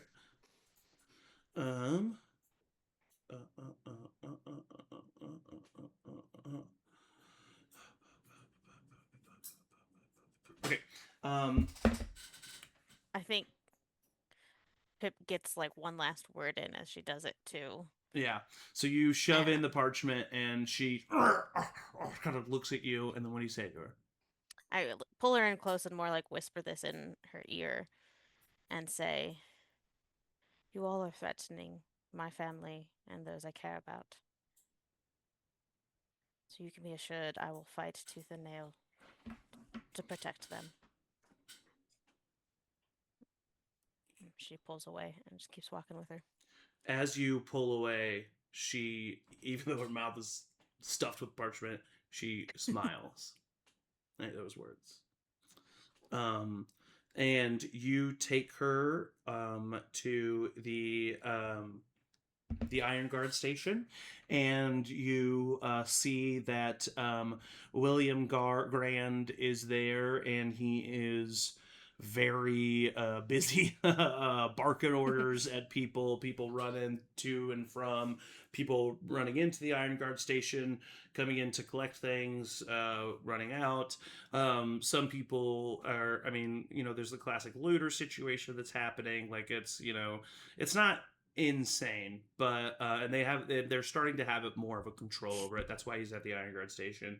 But you walk in, the three of you, and he kind of looks at the two of you and Luke in his eyes, and he says, "Well, you orchestra member. So you found the people who were the nobles. Not here. Right. We will get your report. Magical, arcane manacles. And he talks to someone else who goes off to go grab the arcane manacles. And he looks to the three of you. I'll get you a report, but is any action need taken immediately? As in, is anybody in active danger? It's a little... No. I'll relay like the stuff about the concert. Yeah, you see like his eyes go wide as you explain. And I'll like reiterate, like, we don't know where they're keeping stuff, but blah blah blah blah blah. Okay, all right. That's all very good information and very good to know, but as of right now, no one is currently in pain or dying, and I don't need to send an Iron Guard we think anywhere. There's a breather. Okay. For today, at least. All right. As he's saying that, he turns and you see the iron manacles, the arcane manacles, be rolled out. And where did you get those? They're made here in the city. Oh. Yes, they're a blacksmith from Novum came up with the idea, and it stops arcane users from, well, doing arcane things. And he manacles her to where her hands are behind her back. The thing comes around and covers her mouth so that she cannot speak or move her hands. And she is taken away. He drags the two of you, or the three of you, into an interrogation room, leaving the door cracked, not locking you in, just looking to get your report on the situation. You give him your report on the situation. He is very thankful about that information about the concert, which is tomorrow night. So he says that he's going to want to talk to some people, but that if you guys could meet him back here at noon tomorrow to kind of debrief and talk about potential options of what to do, that would be great. But he also says that you don't have to do that. But with the information that you have, specifically with the fact that Pipplin's aunt might be involved, and also with the fact that he doesn't really want this to spread too far, having you guys who are very in the know here to talk about it would be helpful, but he won't hold it against you if you're not here. So he says that that's going to happen at noon tomorrow. He thanks you for your report. He makes sure that physically you're all right and offers any like bandages or anything, but he doesn't have any potions. And you guys are able to drop her off and make your way back to the workshop. Eovald and Sib, you head to Sybil's workshop, and are probably, especially because Eovald's a little bit stoic and Sybil's going through a lot, you're a bit in silence for most of the trip, I would assume. I think she every so often is just like, I'm really sorry. I'm really sorry. It's okay. I'm just surprised you thought that I hated Norbit. Well, I don't really quite know what you like, and I'm learning, and that's not fair to you. And I'm sorry that I snapped at you. No, it's all right. It's not fair to you that we're part of a team and you don't even know what I like and don't like. Oh. I suppose one could look at it like that. What do you like? Do you liked Norbit then? Yeah, I didn't think you would ask me right now what I liked. I don't have it. Yeah, we'll talk about it later. Okay. But I do want to tell you. Whenever you're ready. But not right now. All right. Okay. Okay. I also, I don't know how any of this works or anything, but maybe this helps. Pull out my the Arcanum that I got from the explosion. I found this by the explosion. Maybe you can repurpose this in some way with Norbit. I grab it. Oh. It feels like it's vibrating in your hand. Eovald, this is excellent. Sorry. This is excellent. Apparently it was used in some sort of bomb or something. Well, yes, and I'm already quite certain that I'll have some uses for it. Well, I don't have any uses for it at all. I barely know what it is. Oh. This is good. This is really good. You're very good. Okay. You think Norbit, you'll be able to get Norbit back up and running?